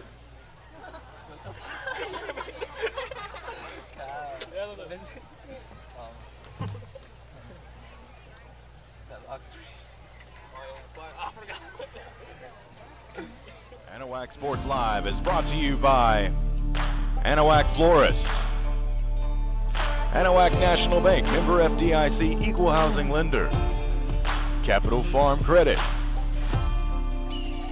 Community Christian Fellowship Church, Chambers County Abstract Company, Coastal Field Services LLC, Four Corner Tires, the 30th Annual Texas Gator Fest, Jerry's Seafood, Julia Luna Real Estate, K-Max Services, Porter's Wild Game Processing and Alligator Farm, Rebecca Lynn Photography, Amber Villarreal, Insurance Agent with State Farm, Third Coast Martial Arts, Swanky Insurance Agency, Title Services Incorporated, Trinity Bay RV Park and Lodging, Turan Lawn Care, Hillary Auto, Insurance Agent with Texas Farm Bureau, Turn 2 Specialty Companies, and Wilcox Drugstore in Anahuac. Anahuac Sports Live is brought to you by Alex Outram, Trent Hart, back here from Hardin-Jefferson High School, where at the half the Anahuac Panthers lead Hardin-Jefferson 25-10.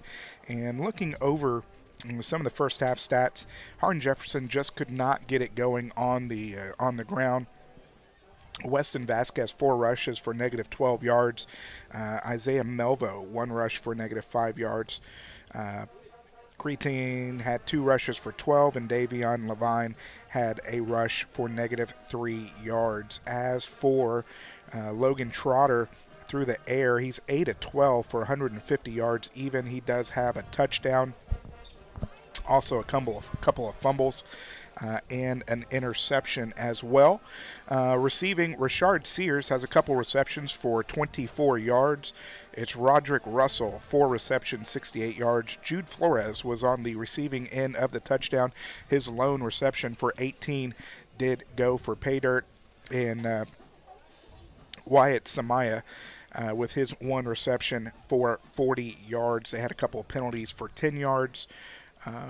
And was getting things going, but the rain definitely played a factor on what the Hawks had to offer offensively in the first half. Well, that they did. I mean, it's the rain. It's going to affect both teams, and it definitely did there in the first half.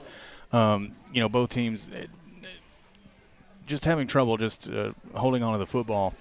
More so on the Hardin-Jefferson side, which is advantageous for the Panthers, but the rain continues. It's as steady as it was in the first half, so it's getting wetter out there. The turf is definitely getting a little bit slicker. So I intend, I bet that we're going to see a lot more loose balls. We're going to see a lot more passes just kind of being floating in the air like the rainbows that we've been seeing on both sides. So there's probably going to be more turnovers here as we get into the second. No, absolutely. As for the Panthers, it was the Landon Corbett show on the ground. 17 rushes, 90 yards. Didn't really get anybody else involved in the rushing game until really late in the first half of play. Thomas Delo had a couple rushes for 8. Barrier did have a sneak after he got pressured for 3. And Camden Wilson had a rush for 25 yards through the air. Barrier 6 of 16 for 152 yards. He had a couple of touchdowns to go with that.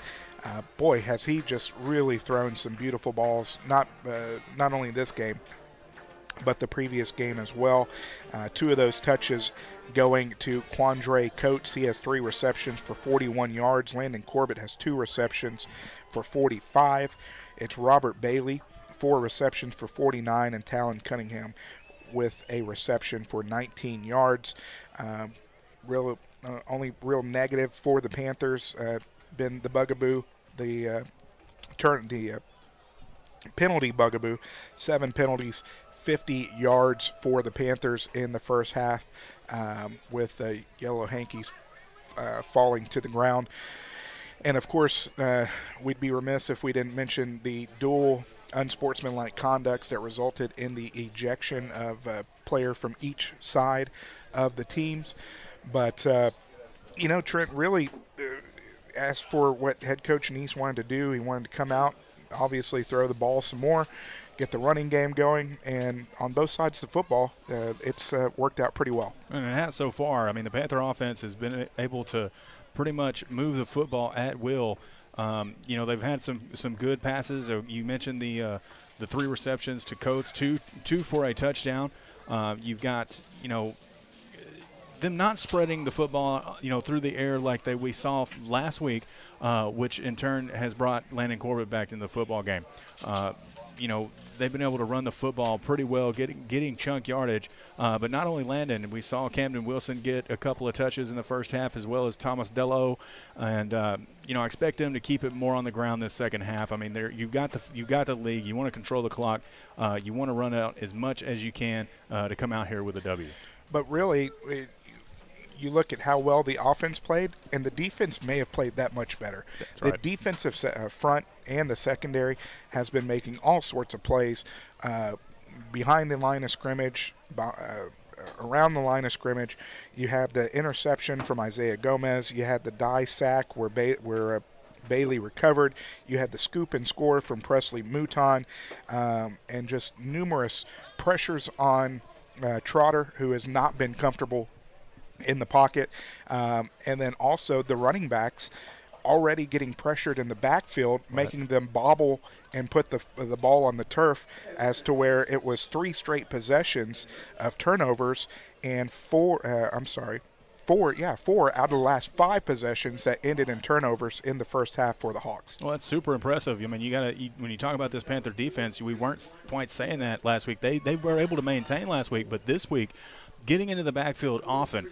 The Panther front line and the linebackers, Kai Till, Garrett Dye, getting into the backfield, causing havoc, making the Hardin-Jefferson quarterback make mistakes. Like you said, he hasn't been able to get comfortable. And it's just been, on both sides of the football for the Panthers, been an overall great game so far here in Sour Lake. 3 touchdowns offensively for the Panthers. It was Barrier to Coates from 8 yards out. Barrier to Coates once more from 28 yards out. You had the Mouton scoop and score from 28 yards out. And then the 17-yard Landon Corbett toss to the left as he was able to hit pay dirt, accounting for the scoring in the first half for the Panthers. The Panthers did win the toss and receive in the first half, so they will be deferring to begin this second half of play. As always, we want to thank Hillary Auto, Texas Farm Bureau agent, for sponsoring the halftime show here on Anahuac Sports Live. As moving to the third quarter of play. A few scores to update everyone on. Bridge City over Buna at halftime, 23-6. The Kirbyville Wildcats losing to Diboll currently at halftime, 19-0. And I tell you what, a surprise that jumped off as I was scrolling through here. The Woodville Eagles over the number 3 Newton Eagles, 15-14 at half, Alex. Wow. And, of course, we mentioned earlier Hampshire Fournette and East Chambers battling it out at Winnie for the Rice Bowl. 20-0, Hampshire Fournette leads it. Shepherd trailing Tarkington 14-8. I'm trying to get through some of these here. It's kind of some deja vu for Newton. not putting up too much offense in the first half once more. Well, I mean, when you're talking about the two Eagles teams. Sorry, Terry. Yeah, talking about the two Eagles teams, I'm sure that Newton's probably going to gather themselves like they did last week during halftime and come out swinging against Woodville. Waiting on the football as Cabrera will be teeing it off at the Panther 40. Couple men back deep for the Hawks, but really it's been the squib kick and onside kick variety, so we'll see what comes out of the half here. This one is going to get under it as it's going to be taken, bobbled at the 10, picked up, is going to get across the 15, 20, 25, He's has got some room to run. He's got a lot of room, 40, 45, 50. It's going to be a foot race, and I think he's going to take it all the way. 20, 15, 10, 5, opening kickoff return for a touchdown from 80 yards out. Wow. From the speedster, Roderick Russell. Well, just about to say the best kickoff that we've seen from Cabrera all year, and it turns out to bite the Panthers as they were not able to contain and cover on that kickoff, and the Hardin-Jefferson Hawks strike early here in the second half. I tell you what, I've seen more times than not. You have these plays where the ball is bobbled and then the defense starts losing contain. Your special team starts losing contain. They start to converge on the ball, and when you have all those players converging into one area, if you're able to make one or two moves, then you're able to get out ahead, and that kid had a lot of speed as he went for pay dirt. That he did. So just like that, 25-16 pending the point after, and the Hawks will be going for two. Funny, that looks like Zach Bass almost to the hash as he's going to be forced to take a timeout here. So some fireworks here to begin the third quarter of play. Third quarter being sponsored by Capital Farm Credit, 120 Broadway in Winnie, 409-400-4066. Want to thank them for sponsoring the third quarter here on Anahuac Sports Live. Probably a good timeout for Greg Neese to calm down the troops. Say, hey, we made a mistake here. Let's get back to the way we know how to play football, right, and make sure that doesn't happen again. Another couple of scores from around the area. Another interesting one here. That was a final from yesterday, I believe, was West Orange Stark Mustangs over Little Cypress Mauriceville, 38-32. They made that a heck of a game. Yeah, and that's what we were talking about with before this game, where Hardin-Jefferson lost 7-0 right, against a very stout, what it seems like, LCM team. That it did. And Cold Spring Oakhurst 34-7 over Splendora here in the third quarter, as Hardin-Jefferson lines up to go for two. Out of the gun, Trotter under pressure, throws it up, has a man wide open. Two-point conversion is good. And that was kind of an amazing play. You know, Trotter was under huge pressure from Dye and threw it as he was falling backwards and happened to have a wide open receiver in the back of the end zone. Tavion Thomas converts the two-point conversion, and just like that, your new score is the Hawks are within a touchdown, 25-18. Panthers still lead it, as we'll be back with more after this on Anahuac Sports Live. From custom processing, professional guided hunts, hide tanning, and gator merchandise, Porter's Processing and Alligator Farm offers a personal experience like no other. Locally owned and operated in Anahuac, Texas since 1987, Porter's has been Southeast Texas' premier choice for any hunting adventure need. Now offering full-service processing of gator, deer, beef, hogs, and other wild game. Make Porter's Processing this hunting season's one-stop shop. Visit them today at portersprocessing.com or call 409-267-8413. Alex Outram, Trent Hart back here from Hardin-Jefferson High School, where the Hawks have struck first in the second half, 17 seconds in, and they are within a touchdown, 25-18, after the 80-yard kickoff return to open the half from Roderick Russell, and then the two-point conversion from Trotter to Tavion Thomas. Your new score, 25-18 Anahuac on your Gator Fest scoreboard. Kickoff is going to go to Corbett at the 7. Across the 20-25, runs over a man, forcing his way forward as he's going to take it down to what appears to be the 33, and that is where Anahuac will set up shop for their first possession of the second half. Well, Corbett running into one of his own I wasn't going to say it. His own blockers there. I don't know if he just didn't see him or what, but what a shot. That was some friendly fire right there. That was definitely friendly fire. 11:34 remaining here in the third quarter. Barrier's going to come under center. They're going to go 3 wide. Panthers are going to move left to right as you listen. Lone setback is Landon Corbett. Corbett straight up Broadway. He's going to be caught in the backfield. He's going to get back to the line of scrimmage. That's going to bring up 2nd down and 10. Well, the hole definitely collapsed really quick there in the middle, and Landon couldn't do much with it, as there were plenty of blue jerseys around him. This is probably the lightest that the rain has been in the last hour or so. It's definitely that. It definitely lightened up here in the last couple of minutes. 2nd down and 10 from the Panther 34. Snap back. Barrier's going to keep it himself across the 35. He's going to pick up what looks like 3. Will bring up 3rd down and 6. Second carry for Barrier for 6 yards. We hadn't seen a lot of that quarterback keeper stuff out of the Panthers in these last 2 games, and that was kind of a surprise play call by Nice, but it did get him positive yardage, as they'll come back to the line here, see what they do on 3rd down and 6. Barrier out of the gun, 2 wide. Looks like KJ Moore to the near side. Fakes it, hands it left. Hook and ladder is going to go across the 50-40. It's a foot race. Landon Corbett's going to take it to the house. Touchdown, Panthers. What a play there. So you got to give the 10 yards on the catch. Who was it? Bailey on the catch. That was Bailey on the catch. So you give 10, and forgive me, I'm going to do this while I'm on the air. So 10 yards to Bailey, and then the rest to Corbett on the pitch. And, man, that was a time that I wish we had a video feed, because that was an excellent play. The Hardin-Jefferson defense just did not see it coming. It was a 10-yard play to the far sideline, just inside or outside the numbers to Bailey.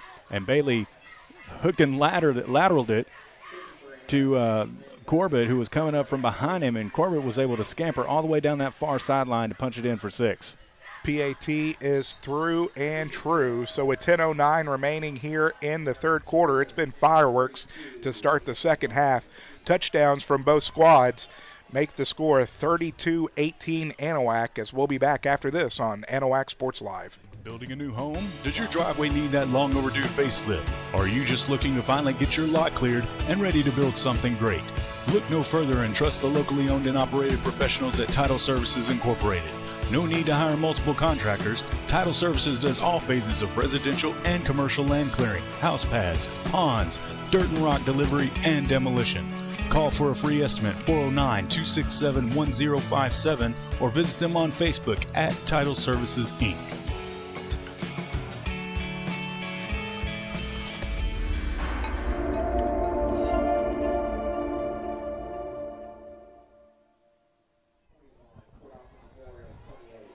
So after the hook and lateral play from the Anahuac Panthers, went from Barrier to Bailey and then to pitch back to Corbett. And that will make it 32-18 on the 30th annual Texas Gator Fest scoreboard.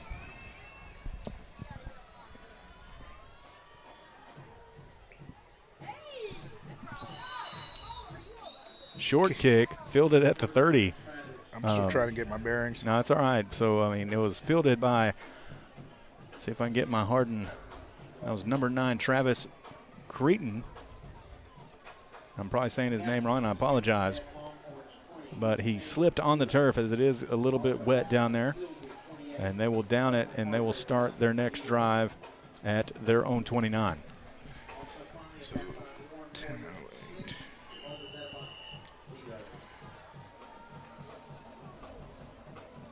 First down and 10 for the Hawks. We'll get your drive recap here momentarily.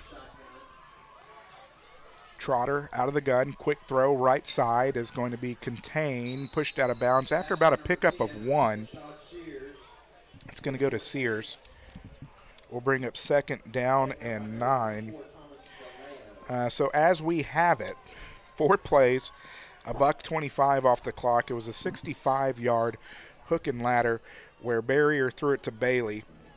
Corbett was behind them in the play, pitched it to him, took off down the sideline for 65 yards.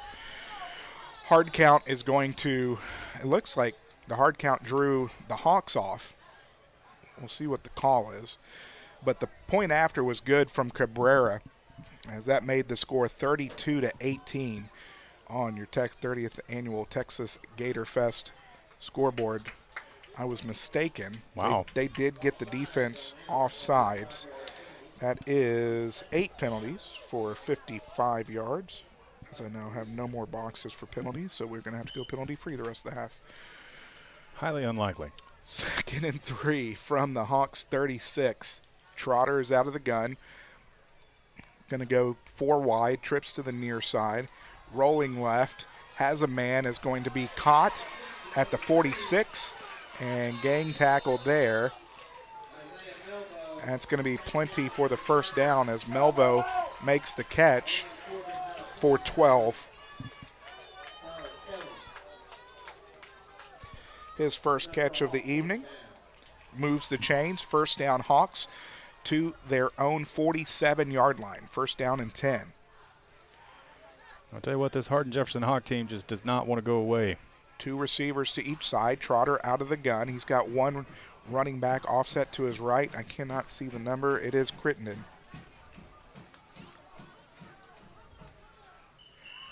Hardin-Jefferson has some confusion on the field. They're going to take a timeout with 9:15 remaining here in the third quarter. We'll take it with them back after this on Anahuac Sports Live. Want to escape to a relaxing destination on the Texas Gulf Coast? Trinity Bay RV and Lodging has just what you need. Nestled next to historic Fort Anahuac Park and less than an hour east of Houston, Trinity Bay RV and Lodging has everything for your next vacation, weekend getaway, or extended stay, offering daily, weekly, and monthly rates on 54 full hookup RV sites and 11 fully furnished cabins. Visit online today at trinitybayrvlodging.com or give them a call, 409-267-6774.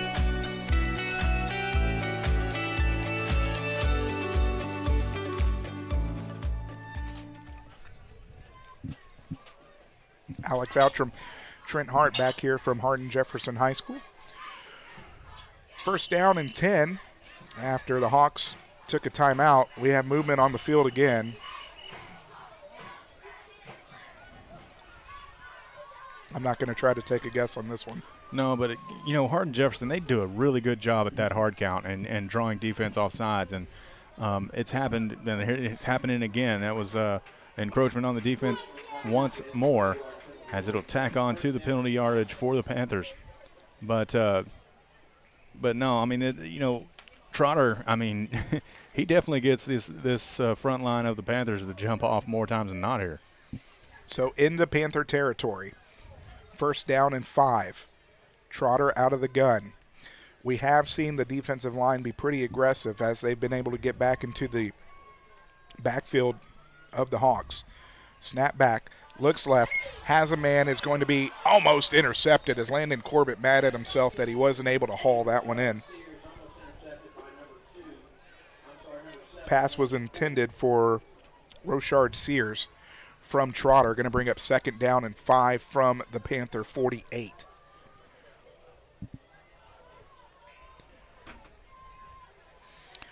Only the 5th incompletion for Logan Trotter tonight. When he's had time, he's been able to make throws. Definitely that. Offset to his right by single back, out of the gun. He's going to hand it to him straight up the middle, 45, 40, has room, 30, 25, one man to beat Corbett. Corbett's going to make the tackle at the 15. The safety doing his job, but that's going to be a pickup of 33, move the chains, first down. And another good play by this Hawk offense, as it seems like that every time they get out into open field, there's plenty of green out in front of them. And they make the Panther defense suffer for it there. McCullough with 33, his first rush of the ball game after being their leading rusher last year. First down and 10 from the Panther 14. Hawks looking to strike on back-to-back possessions. Rolls left, has a man, is going to be caught, and is going to be pushed out of bounds at the 2. That's going to be a pickup of 12 from Trotter to Sears.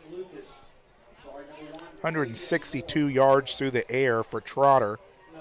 And they actually have it marked out at the 3, so it's first and goal from the Panther 3. 37 yards on 4 completions to Sears.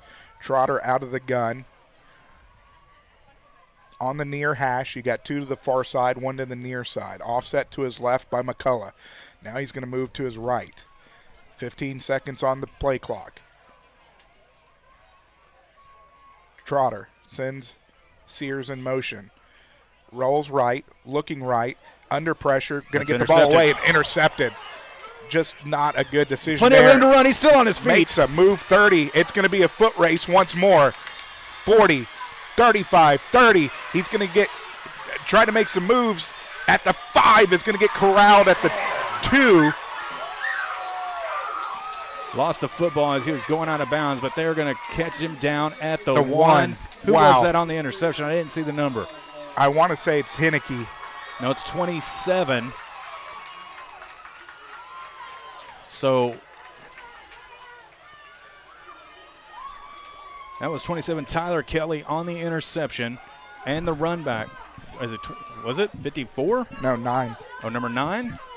I thought it was a 20 number, but so excuse me. That's Brooks Henneke's That was Brooks Henneke. second interception of the ball. I'm sorry. His first one. His first interception.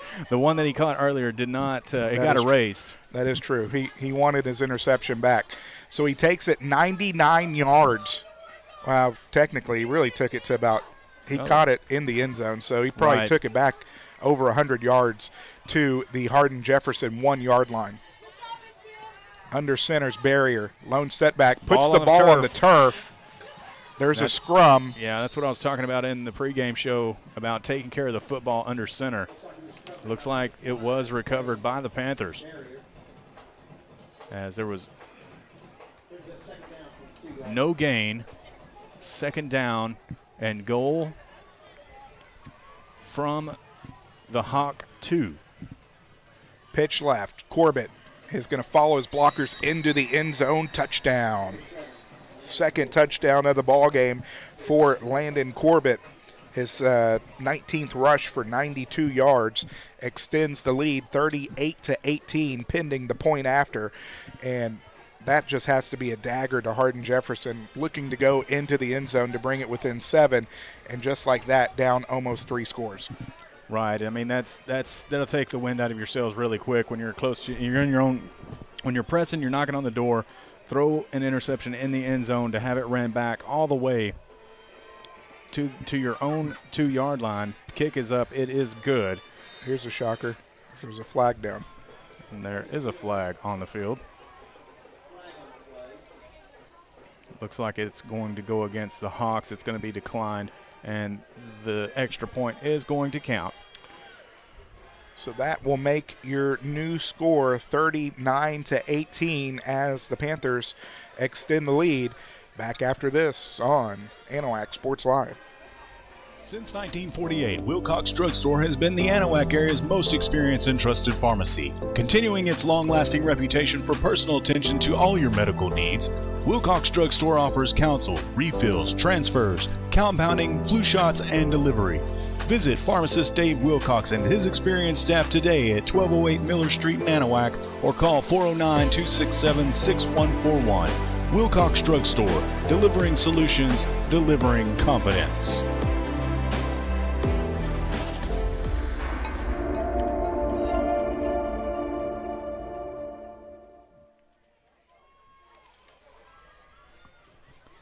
Alex Outram, Trent Hart back here from Hardin-Jefferson in Sour Lake, Texas, where the lake is getting some more water tonight. It's been rainy conditions for most of the ball game. seemed like it was heaviest during halftime. It's, again, lightened up a little bit here. Still a good sprinkle as we see the ball slipping around a little bit here still in the second half. 2 possessions, 2 touchdowns for the Panthers. This was going to be from 1 yard out. So that penalty that was on the extra point right before we took the break is being assessed on the kickoff here. It was against the Hawks. Ball is teed up at the Hawk 45, and that's where Cabrera will put the boot on it.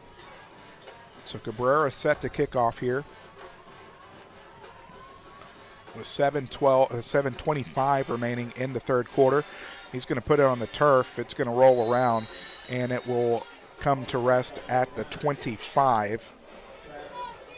When you get a penalty assessed on the kickoff and then it placed at the opponent's 45, I mean, you hoping to get it hopefully inside the 20, but that one didn't quite work out for him.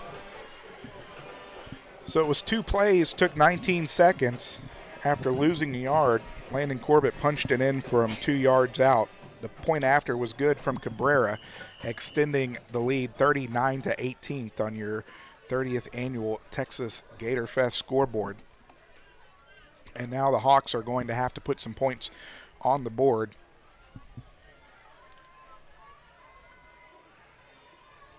Trotter coming in is going to be offset to his left by McCullough. Trips to the near side from the far hash. Quick throw is going to be caught at the 20, across the 25, and be brought down there pretty quickly.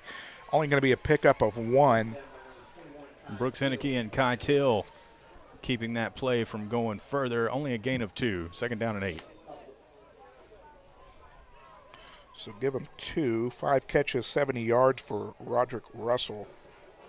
164 through the air for Trotter. Second down and 8. From the near hash. 2 wide to each side. Trotter offset to his right by McCullough.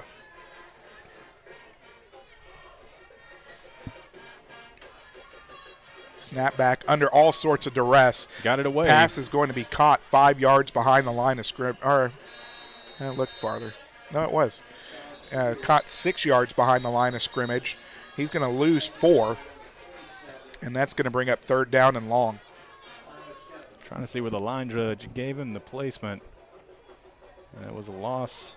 It's going to be 3rd and 11, looks like. So what's that, loss of 3? Yes. Actually give it a loss of 4, 3rd down and 12. Oh, that's what I had it the first time. Well, if the sideline marker would get it the right spot, it would be all right. Snap back, under pressure. Is going to get the ball away, but no one there. Trotter has just had no time. No, you've seen the blitz coming from the Panther defense quite a bit here as we started this second half, and putting him under all sorts of pressure. And he's just basically got to throw it up or force the football like we saw in the interception earlier, and that'll bring on the punting unit for the Hawks. The blitzes that the defense has had dialed up has really, when they haven't been too overly aggressive, being drawn off sides, has really worked to a T tonight. Back deep for the Panthers. Is that KJ Moore? I believe so. And fake punt is. He's got a lot of room. He does have a lot of room. Across the 30, and it's going to come up a couple yards short. I couldn't tell if they were running a fake punt or if the snap was just low and he decided to take off with it. But he's going to come up a couple yards short of the first down, and that's going to be good field position for the Anahuac Panthers. Well, that was a low snap, and I was thinking the same thing you were. I don't think that was a design play. I think the punter just decided that, he was going to run with it, which was probably not the smartest thing to do. Because I hate to think that was a design play, but excellent field position again for the Panther offense. First down and 10 from the Hawk 32 as we got 5:55 remaining here in the third quarter. So here's one you don't hear every day. The Virginia Tech Old Dominion college football game was delayed 15 minutes after halftime because the Virginia Tech coaches got stuck in the elevator. Interesting. And that's going to be a timeout called by the Anahuac Panthers, their first of the second half. We're going to take it with them. We'll be back here shortly on Anahuac Sports Live.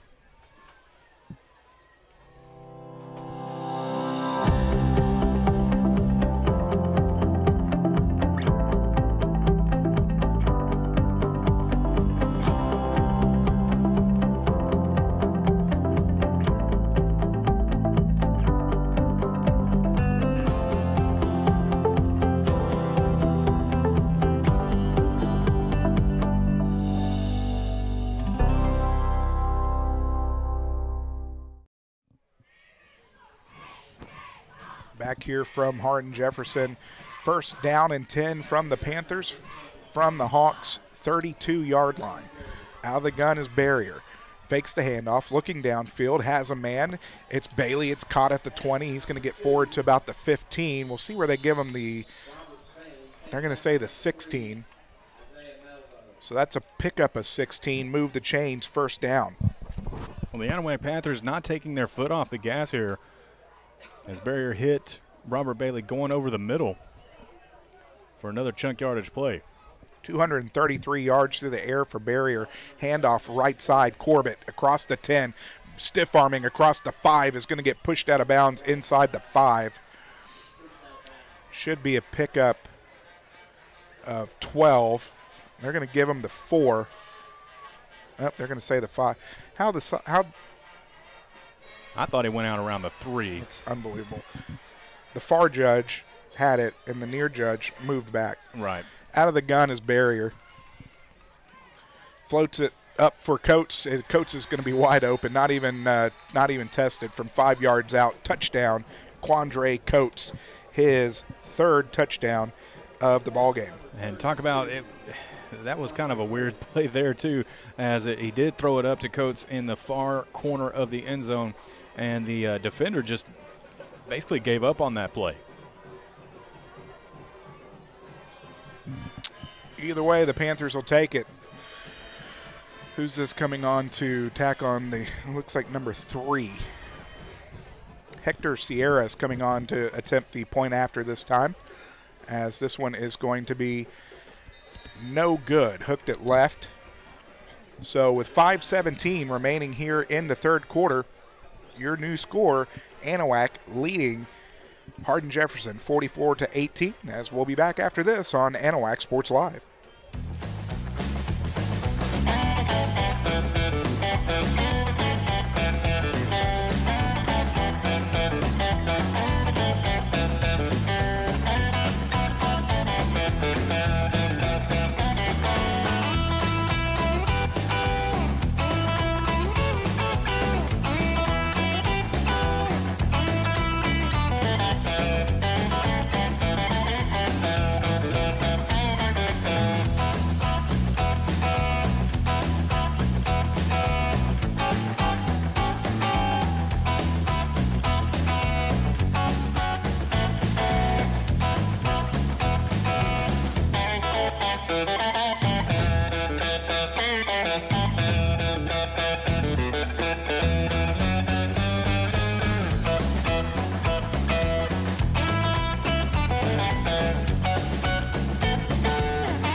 Kickoff is going to come in over end to the 15 across the 20, 25, 30.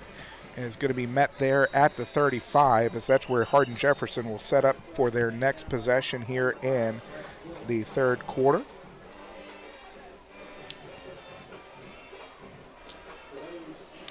Four plays, 38 seconds, 5-yard Barrier to Coates connection once more.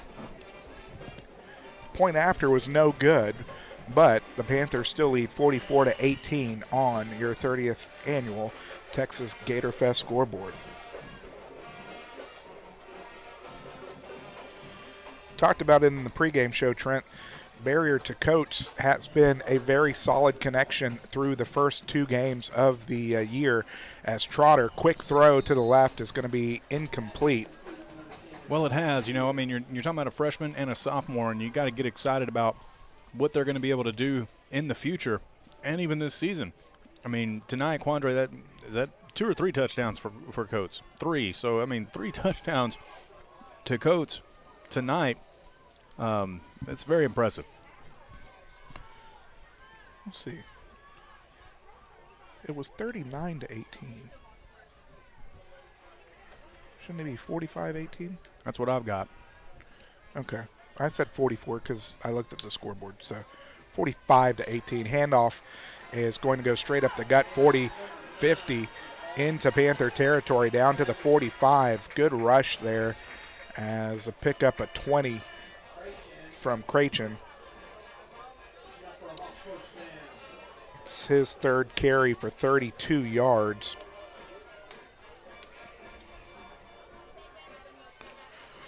This handoff is going to go straight up the gut. It's only going to get back to the line of scrimmage.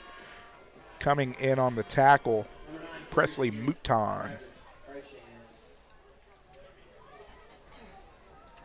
They went back to the well with Cratchin. Second down and 10 from the Panther 45. It's going to be Trotter out of the gun. McCullough checks back in at running back. He'll offset him to the right. Ball's on the near hash. Got two receivers to the far side. Sets back, quick throw, stumbles, and is going to fall incomplete. We'll bring up second down and 10. Nope, third down and 10. Should be third. Yep. Third down and 10 from the Panther 45.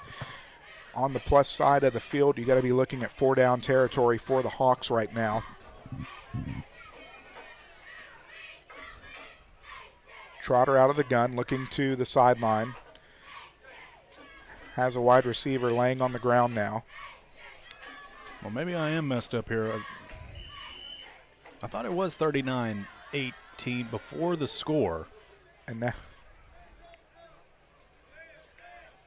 I don't know what just happened. They just had a receiver lay down on the ground, fake an injury. Yeah, I had another one coming in real quick. Now they'll reset. Okey-dokey. Third down and 10 from the Panther 45. Double check here.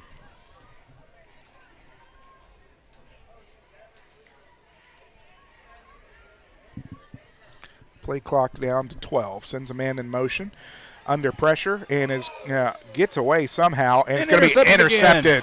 That's and this Brooks Henneke again. This one is going to go to pay dirt as Brooks Henneke has another interception. This one, he does take it to the house. Pocket Hercules. That he is, and it should be 3. Got that first one taken away from him, but he's made it up for here in the second half, and that's his second in just the third quarter. We're not even to the fourth quarter yet. That is the fourth touchdown of the third quarter for the Panthers. They have broken it wide open, 51-18, pending the point after. Well, I've got 51-18. I had 51 as well. The scoreboard's showing something different here.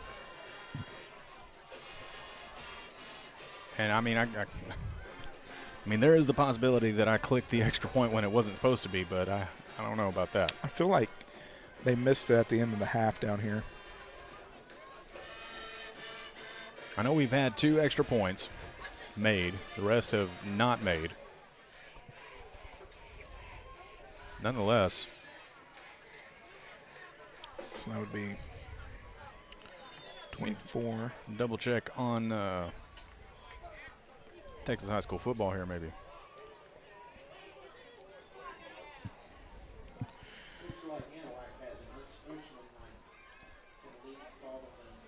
Another unsportsmanlike conduct call. I believe that's 3 on the night.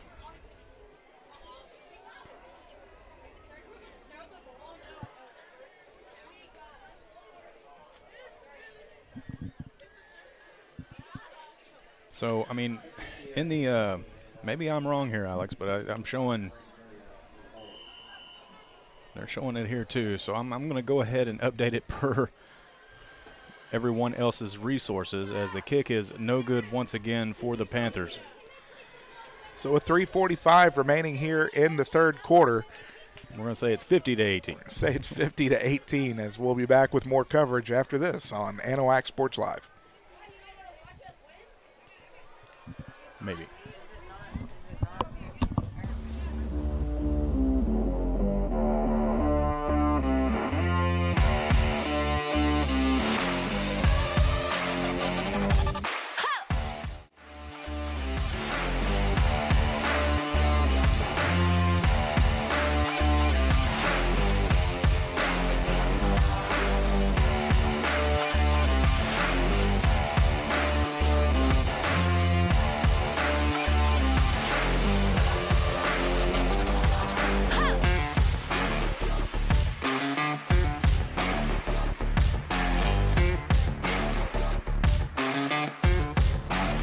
3, 2, 1. Here we go!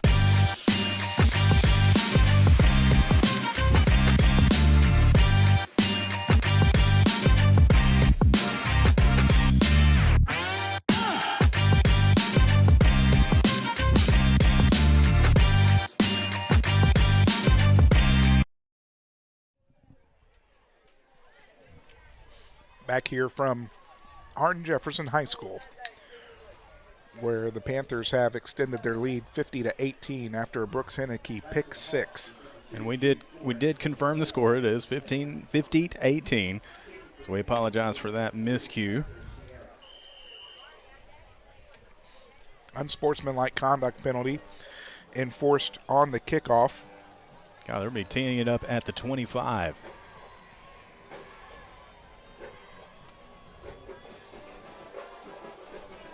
Straight to the first line of their kick return team. Boy, falls straight on it, and the Hardin-Jefferson I know that's not what they were trying to do. No, but that kid took a pretty good shot right to the gut. Right to the gut. So the Hawks will set up with pretty good field position at the Panther 39. That completely soaked my page.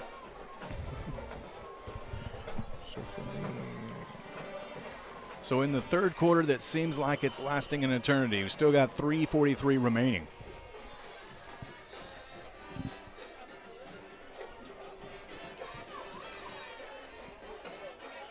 From the far hash, Hardin-Jefferson moving right to left.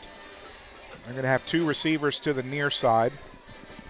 It's going to be Crichton offset to the left, under pressure. Throwing it up again and almost picked off. Boy, and that's Henneke again. Henneke just has a nose for the football tonight. Under pressure from Cade Dye. I'm saying from Garrett Dye. Yep, wrong die. Wrong schooling, too. Hope Cade's doing well. If you're listening, say hi. Out of the gun, Trotter. Handoff is going to go to Crichton. He's going to go straight up the middle. He's going to be met by Kai Till and then gang tackled. He's going to pick up say about three.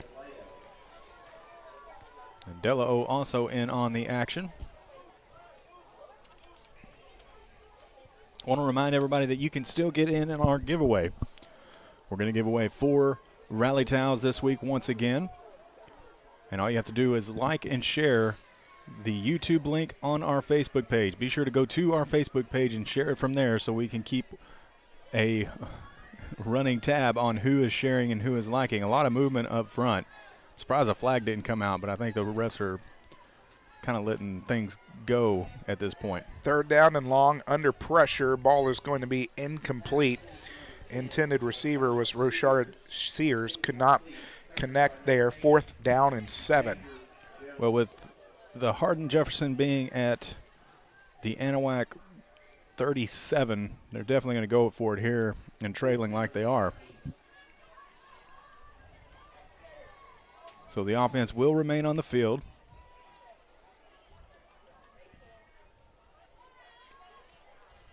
Trotter's going to be out of the gun, still from the far hash. Sets back, looking right, throws right, has a man, is going to be jumped up and caught. Sears makes the connection this time.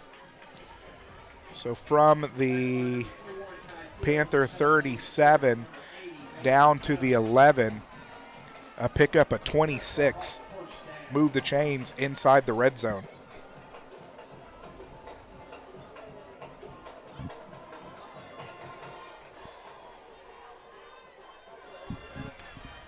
Trotter out of the gun, still on the far side. 2 receivers to the near side.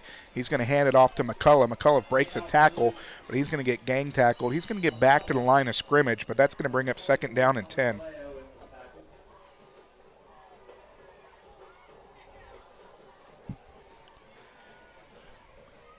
McCullough's second rush.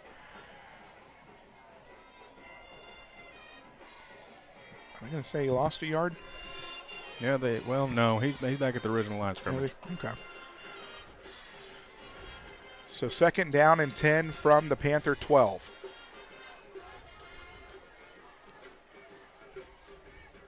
McCullough offset to the left. More of a bunch formation. Fakes the handoff. No, fakes the throw. He did hand off to McCullough. This one's going to pick up a couple more. Will bring up third down.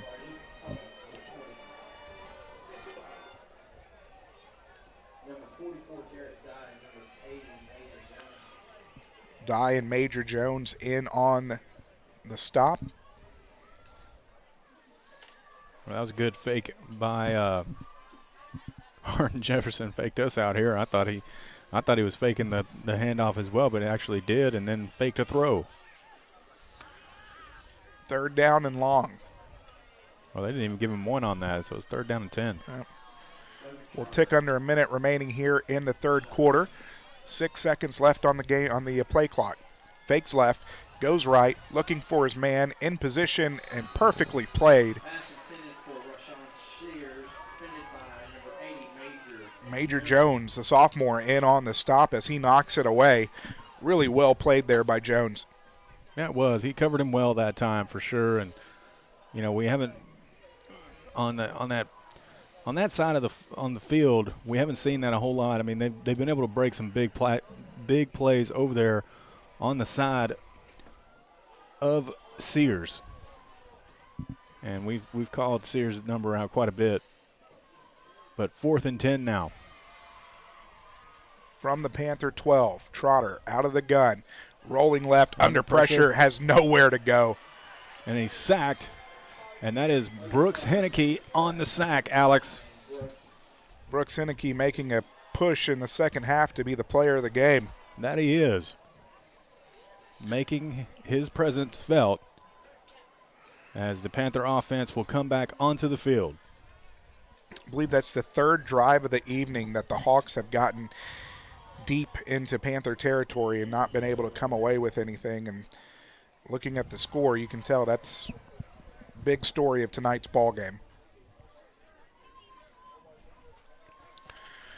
So the Panthers take over at the Hawks 21.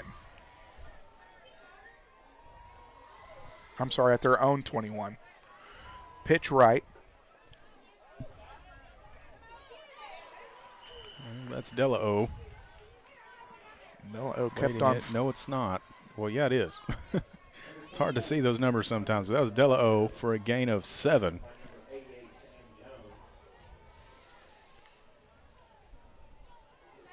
Third rush for 15 yards. Brings up second down and 3. Panthers don't have to run a play.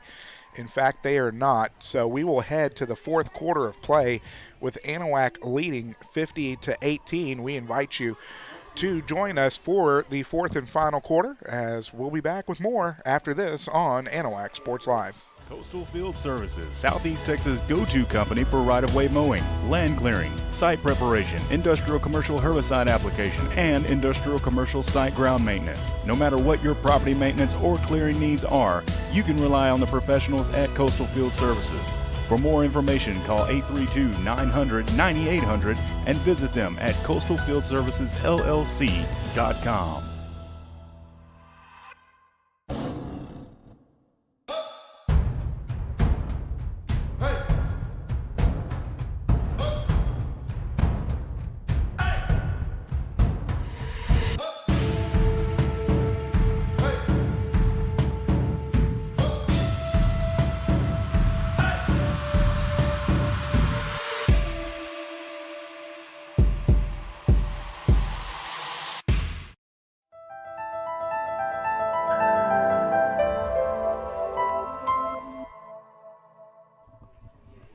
Just something about peanuts. I get it.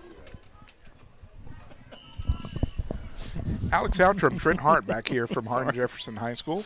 We appreciate the peanuts being brought up to the press box. Second down and 3 as the handoff is going to go to the right side. I don't know if they're going to give him the first down. He fell forward past it. Yeah, they're going to give it to him. Camden Wilson's going to pick up the 3, move the chains, first down. As Braden Edmonds has checked in, the quarterback for the Panthers, the sophomore.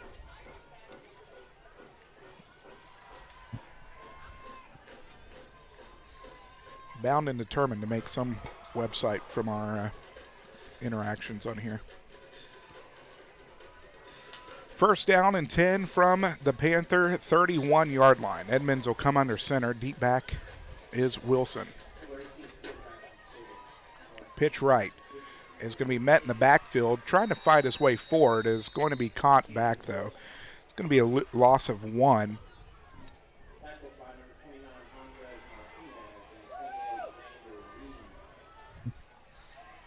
We'll bring up second down and 11 from the Hawk 30.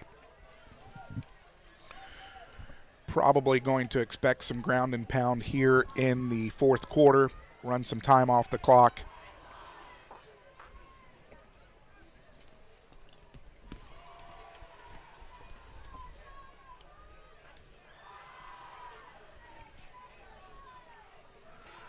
Does look like the rain has kind of passed by.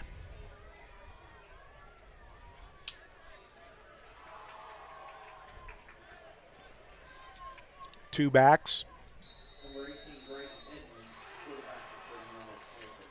Some confusion down on the field. Sometimes happens when you sub a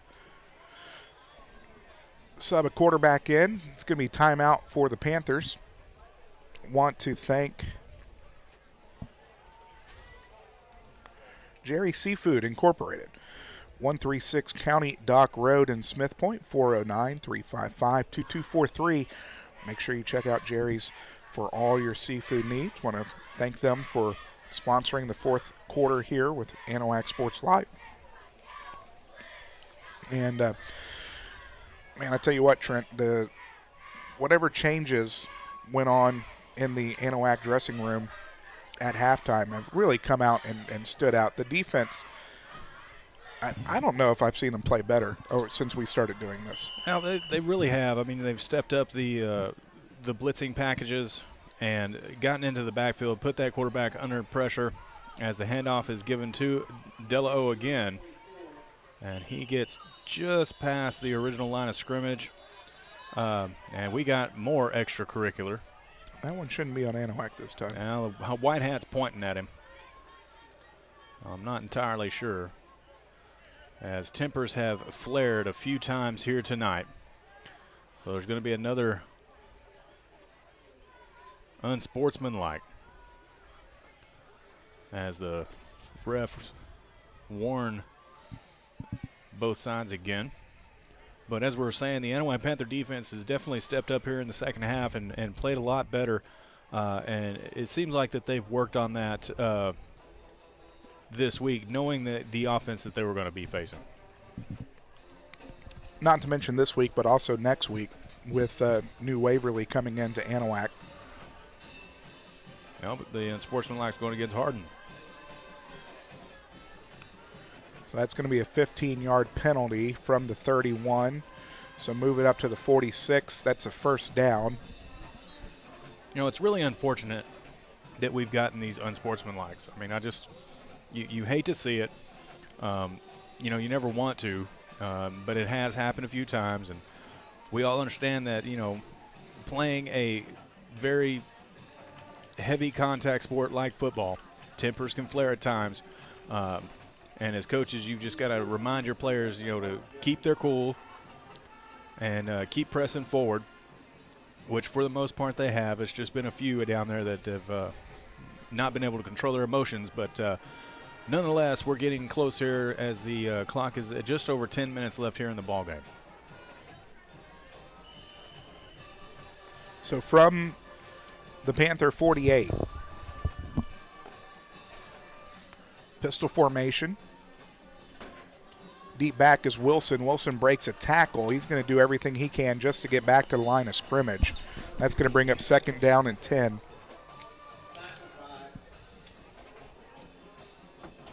And we appreciate everybody sticking it out tonight. With it being a little bit different, with being an audio-only broadcast, we appreciate everyone understanding. We appreciate the follows. Shout out to Art Neese and Larry Ryvon, and also Lori Ferris Johnson, all following our Facebook channel. And a shout out to Don Foster, who has subscribed to our YouTube channel. You still have time to get in on the 4 Anahuac Sports Live AP Rally Towels. And all you got to do is head over to our Facebook page and share and like the YouTube link on our page of tonight's contest.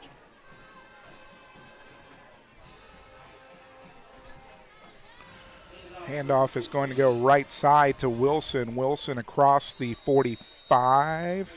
It's going to fall forward to the 44. It's going to be a pickup of 7. We'll bring up 3rd down and 2. There is a flag on the play.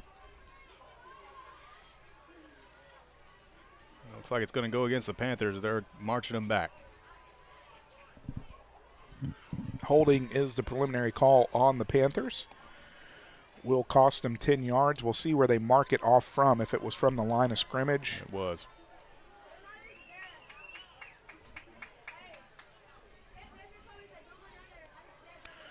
So 2nd down and 20 from the Hawk 38-yard line.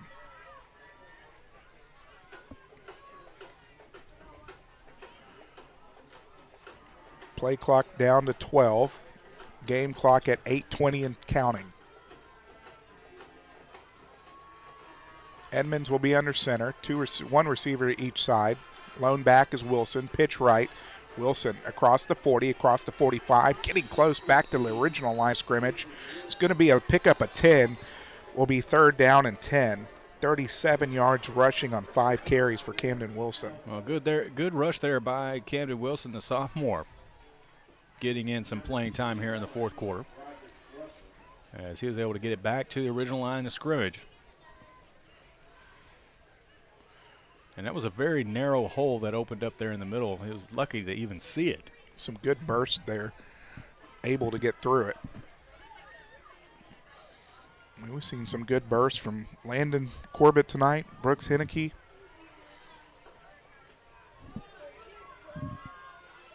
Edmonds under center. Wilson remains the lone back. Pitch left this time. Has some room. Gets around the 50. Across the 45, 40. 35 is going to be wrangled out of bounds at about the that was a late hit. 32.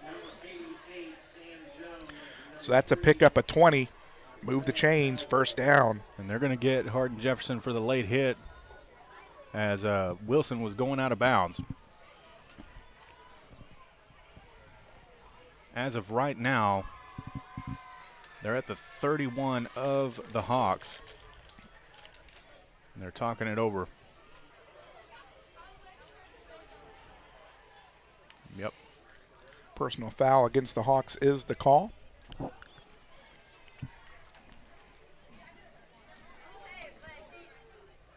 So that'll push the Panthers even further into Hawk territory. Ball's going to be spotted at the 16-yard line. I might want to change my quarter here. We are in the 4th quarter.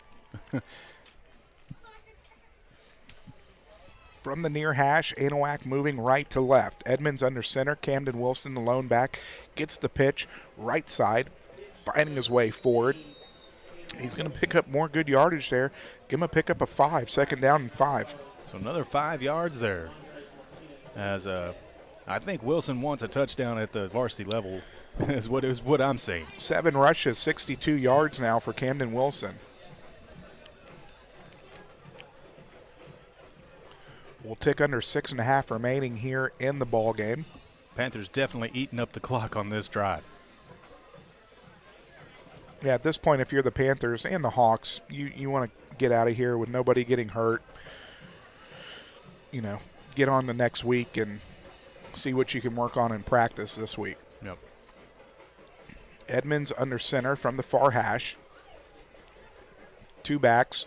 It's going to go to Delao. Yep. That's Thomas Delao up the middle. Gain of a couple.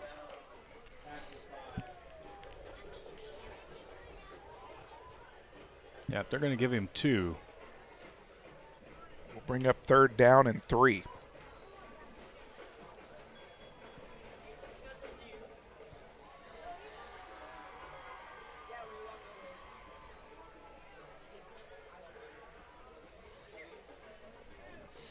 Two more non-district games after this one before we get into district play as New Waverly comes into Anahuac next week. Following week, we go to San Augustine. Second on the play clock, able to get the play off, handoff to Wilson. Wilson straight up the gut, forces his way into the end zone. Touchdown from 10 yards out. And I just said it.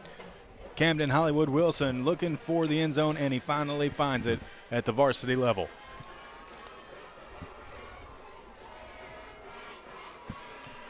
Touchdown pushes the score 56-18, pending the point after.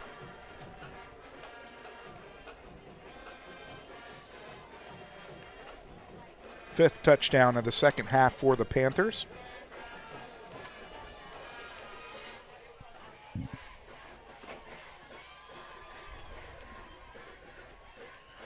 Snap back, kick is up, kick is good. So with 5:30 remaining here in the ball game, the Panthers have extended their lead 57-18. As we'll be back with more after this on Anahuac Sports Live. Hello, my name is Mark Poggles, and I'm the pastor at Community Christian Fellowship Church in Oak Island, Texas. I would like to personally invite you to join us for Bible study during the week and our church services on Sunday morning. We have a nursery for the little ones, and our church family will greet you with a smile on their face and a loving heart. Come and celebrate with us as we study God's Word and give Him all the praise and thanks He deserves. Hope to see you there. Take care and God bless. Go Panthers!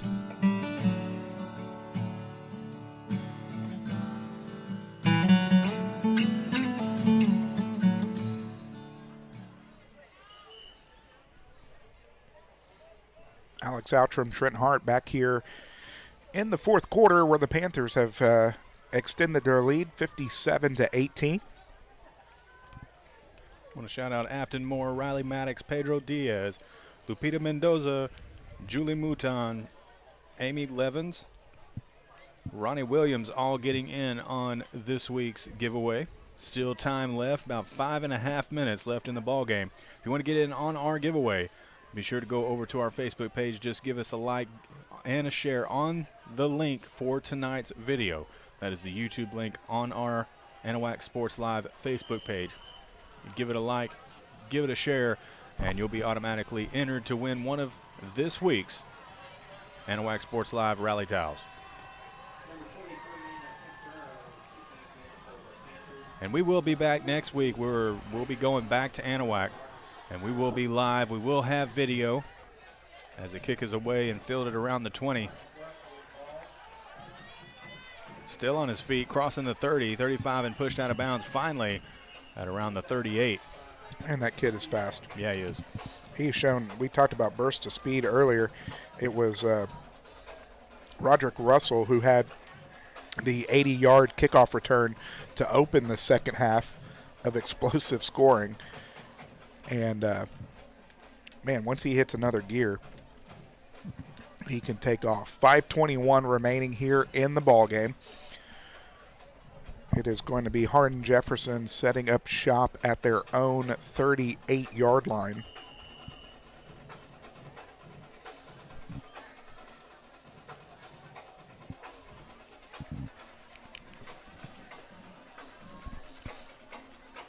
Rain starting to come back a little bit. Handoff is going to go to Critton as he's going to get back to the line of scrimmage.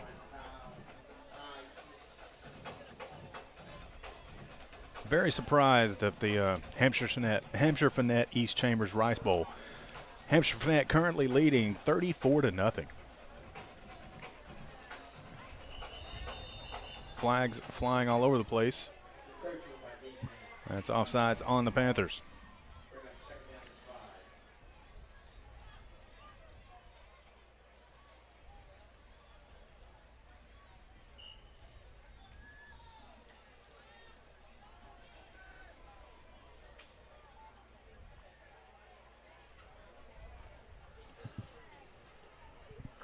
Second down and 5 here.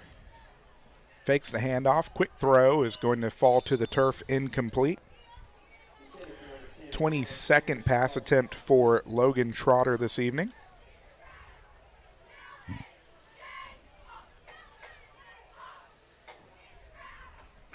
Trying to see if I can't get an update on the Woodville-Newton game.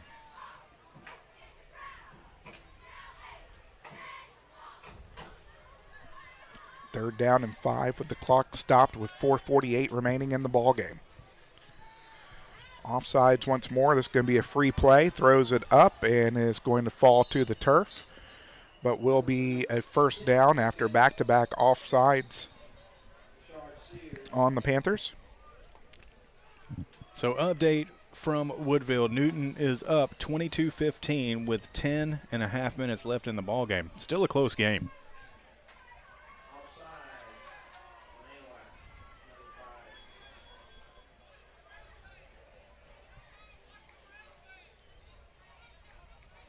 Really good bounce back performance for the Panthers tonight, as you know, you come out with all that adrenaline in the first half last week, have a letdown in the second half. Not sure exactly which way it could have gone this week, but really couldn't have gone any better.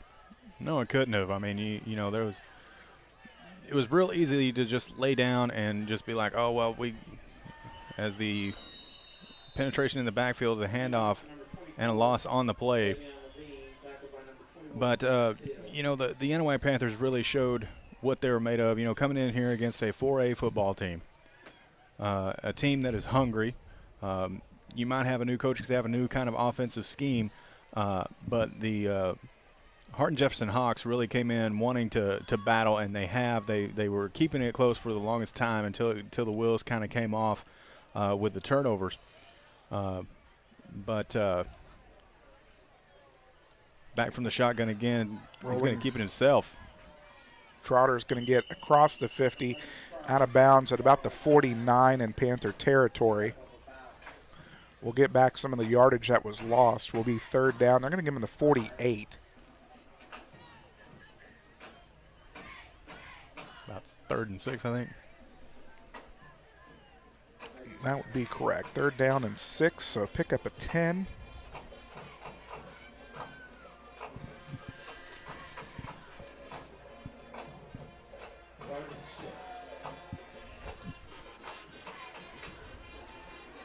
Two wide to each side as Trotter goes out of the gun.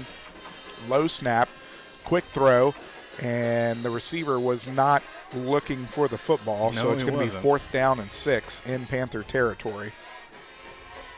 A little miscommunication there between the quarterback and his intended target, as it doesn't look like, well, he changed his mind. Planning unit was going on the field.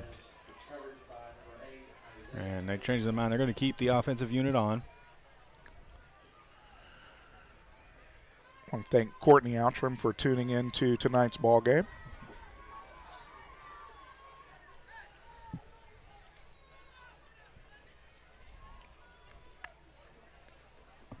Hope she's having a good evening this evening with the kids.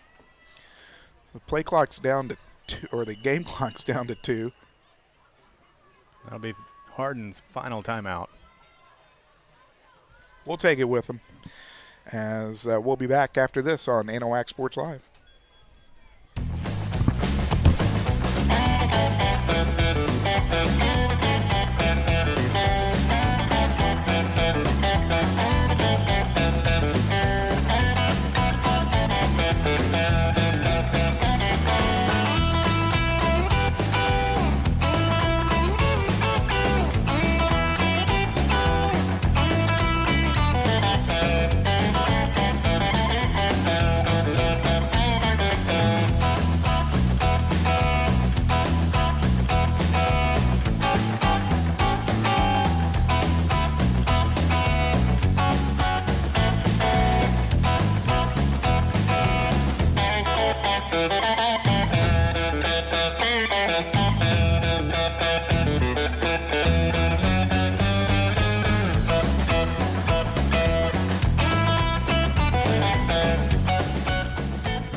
Anahuac Sports Live is brought to you by Anahuac Florist, Anahuac National Bank, member FDIC, equal housing lender, Capital Farm Credit, Community Christian Fellowship Church, Chambers County Abstract Company, Coastal Field Services LLC, Four Corner Tires, the 30th Annual Texas Gator Fest, Jerry's Seafood, Julia Luna Real Estate, K-Max Services, Porter's Wild Game Processing and Alligator Farm, Rebecca Lynn Photography,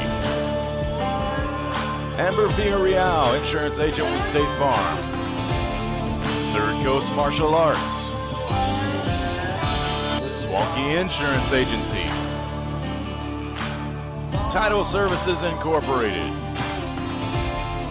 Trinity Bay RV Park and Lodging, Turan Lawn Care, Hillary Auto, Insurance Agent with Texas Farm Bureau, Turn 2 Specialty Companies, and Wilcox Drug Store in Anahuac. Anahuac Sports Live. Wilcox Drug Store has been the Anahuac area's most experienced and trusted pharmacy. Continuing its long-lasting reputation for personal attention to all your medical needs, Wilcox Drug Store offers counsel, refills, transfers, compounding, flu shots, and delivery. Visit pharmacist Dave Wilcox and his experienced staff today at 1208 Miller Street in Anahuac or call 409-267-6141. Wilcox Drug Store, delivering solutions, delivering confidence.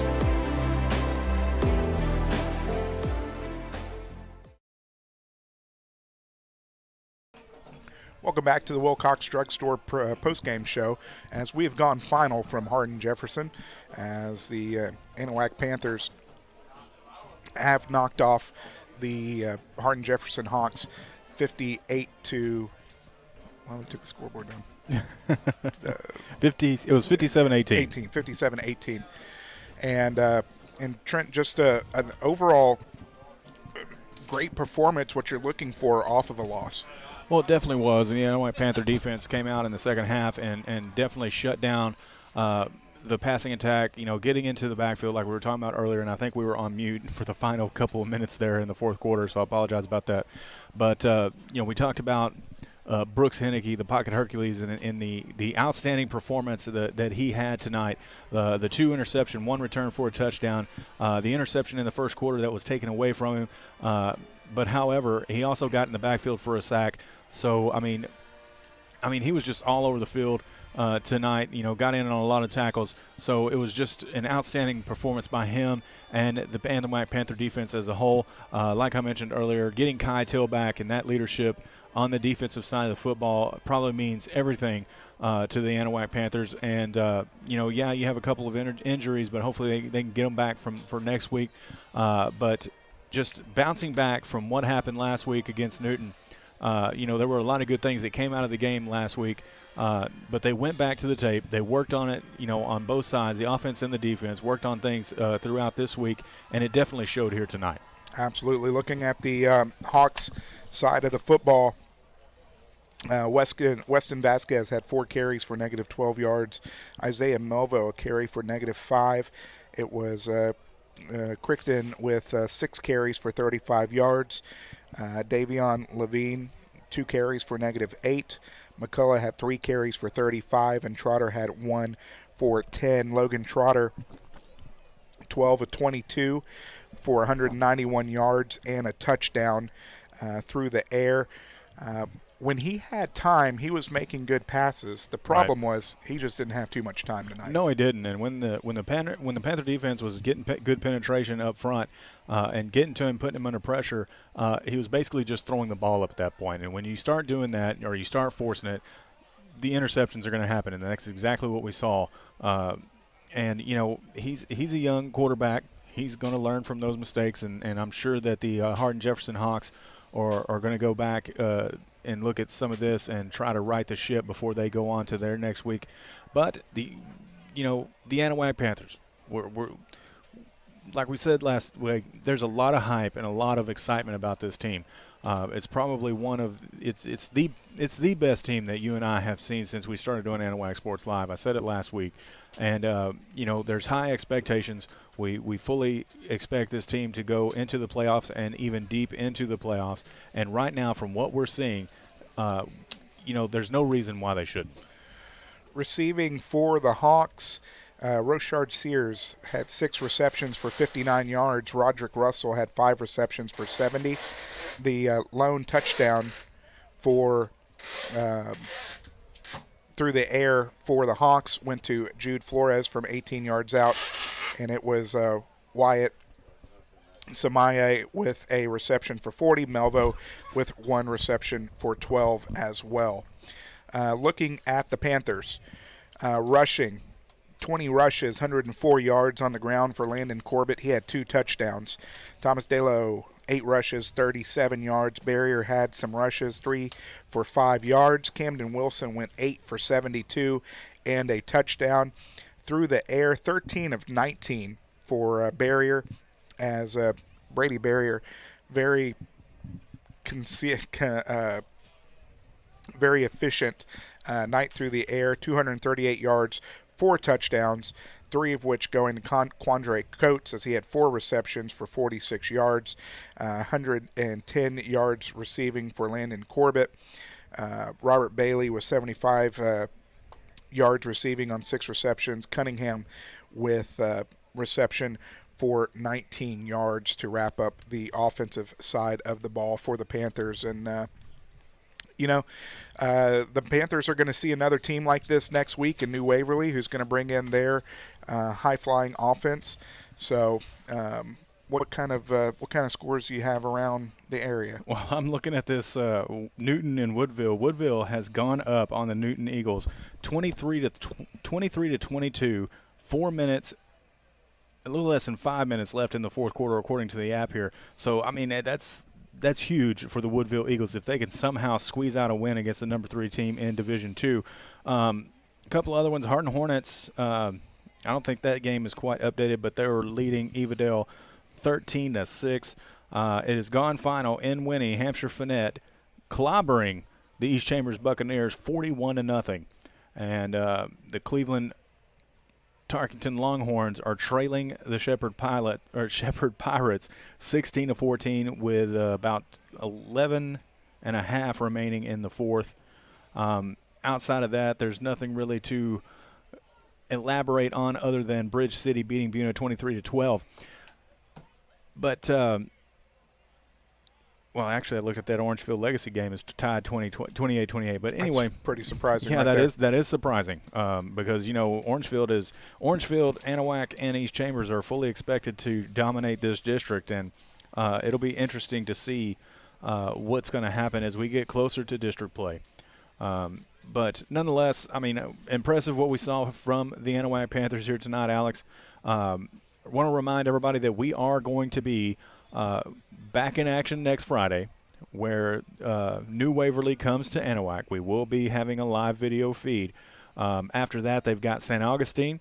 That is another broadcast rights type issue that we were going to trying to get hammered out over here, hopefully over the next couple of weeks. That is Gator Fest weekend. And want to remind everybody to head out to the Gator Fest the weekend after next, the 16th through the 18th.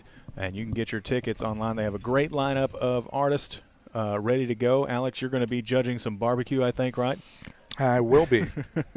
And Anahuac Sports Live will also be there all weekend long to catch all of the Gators that will be coming in for the Texas Gator Roundup.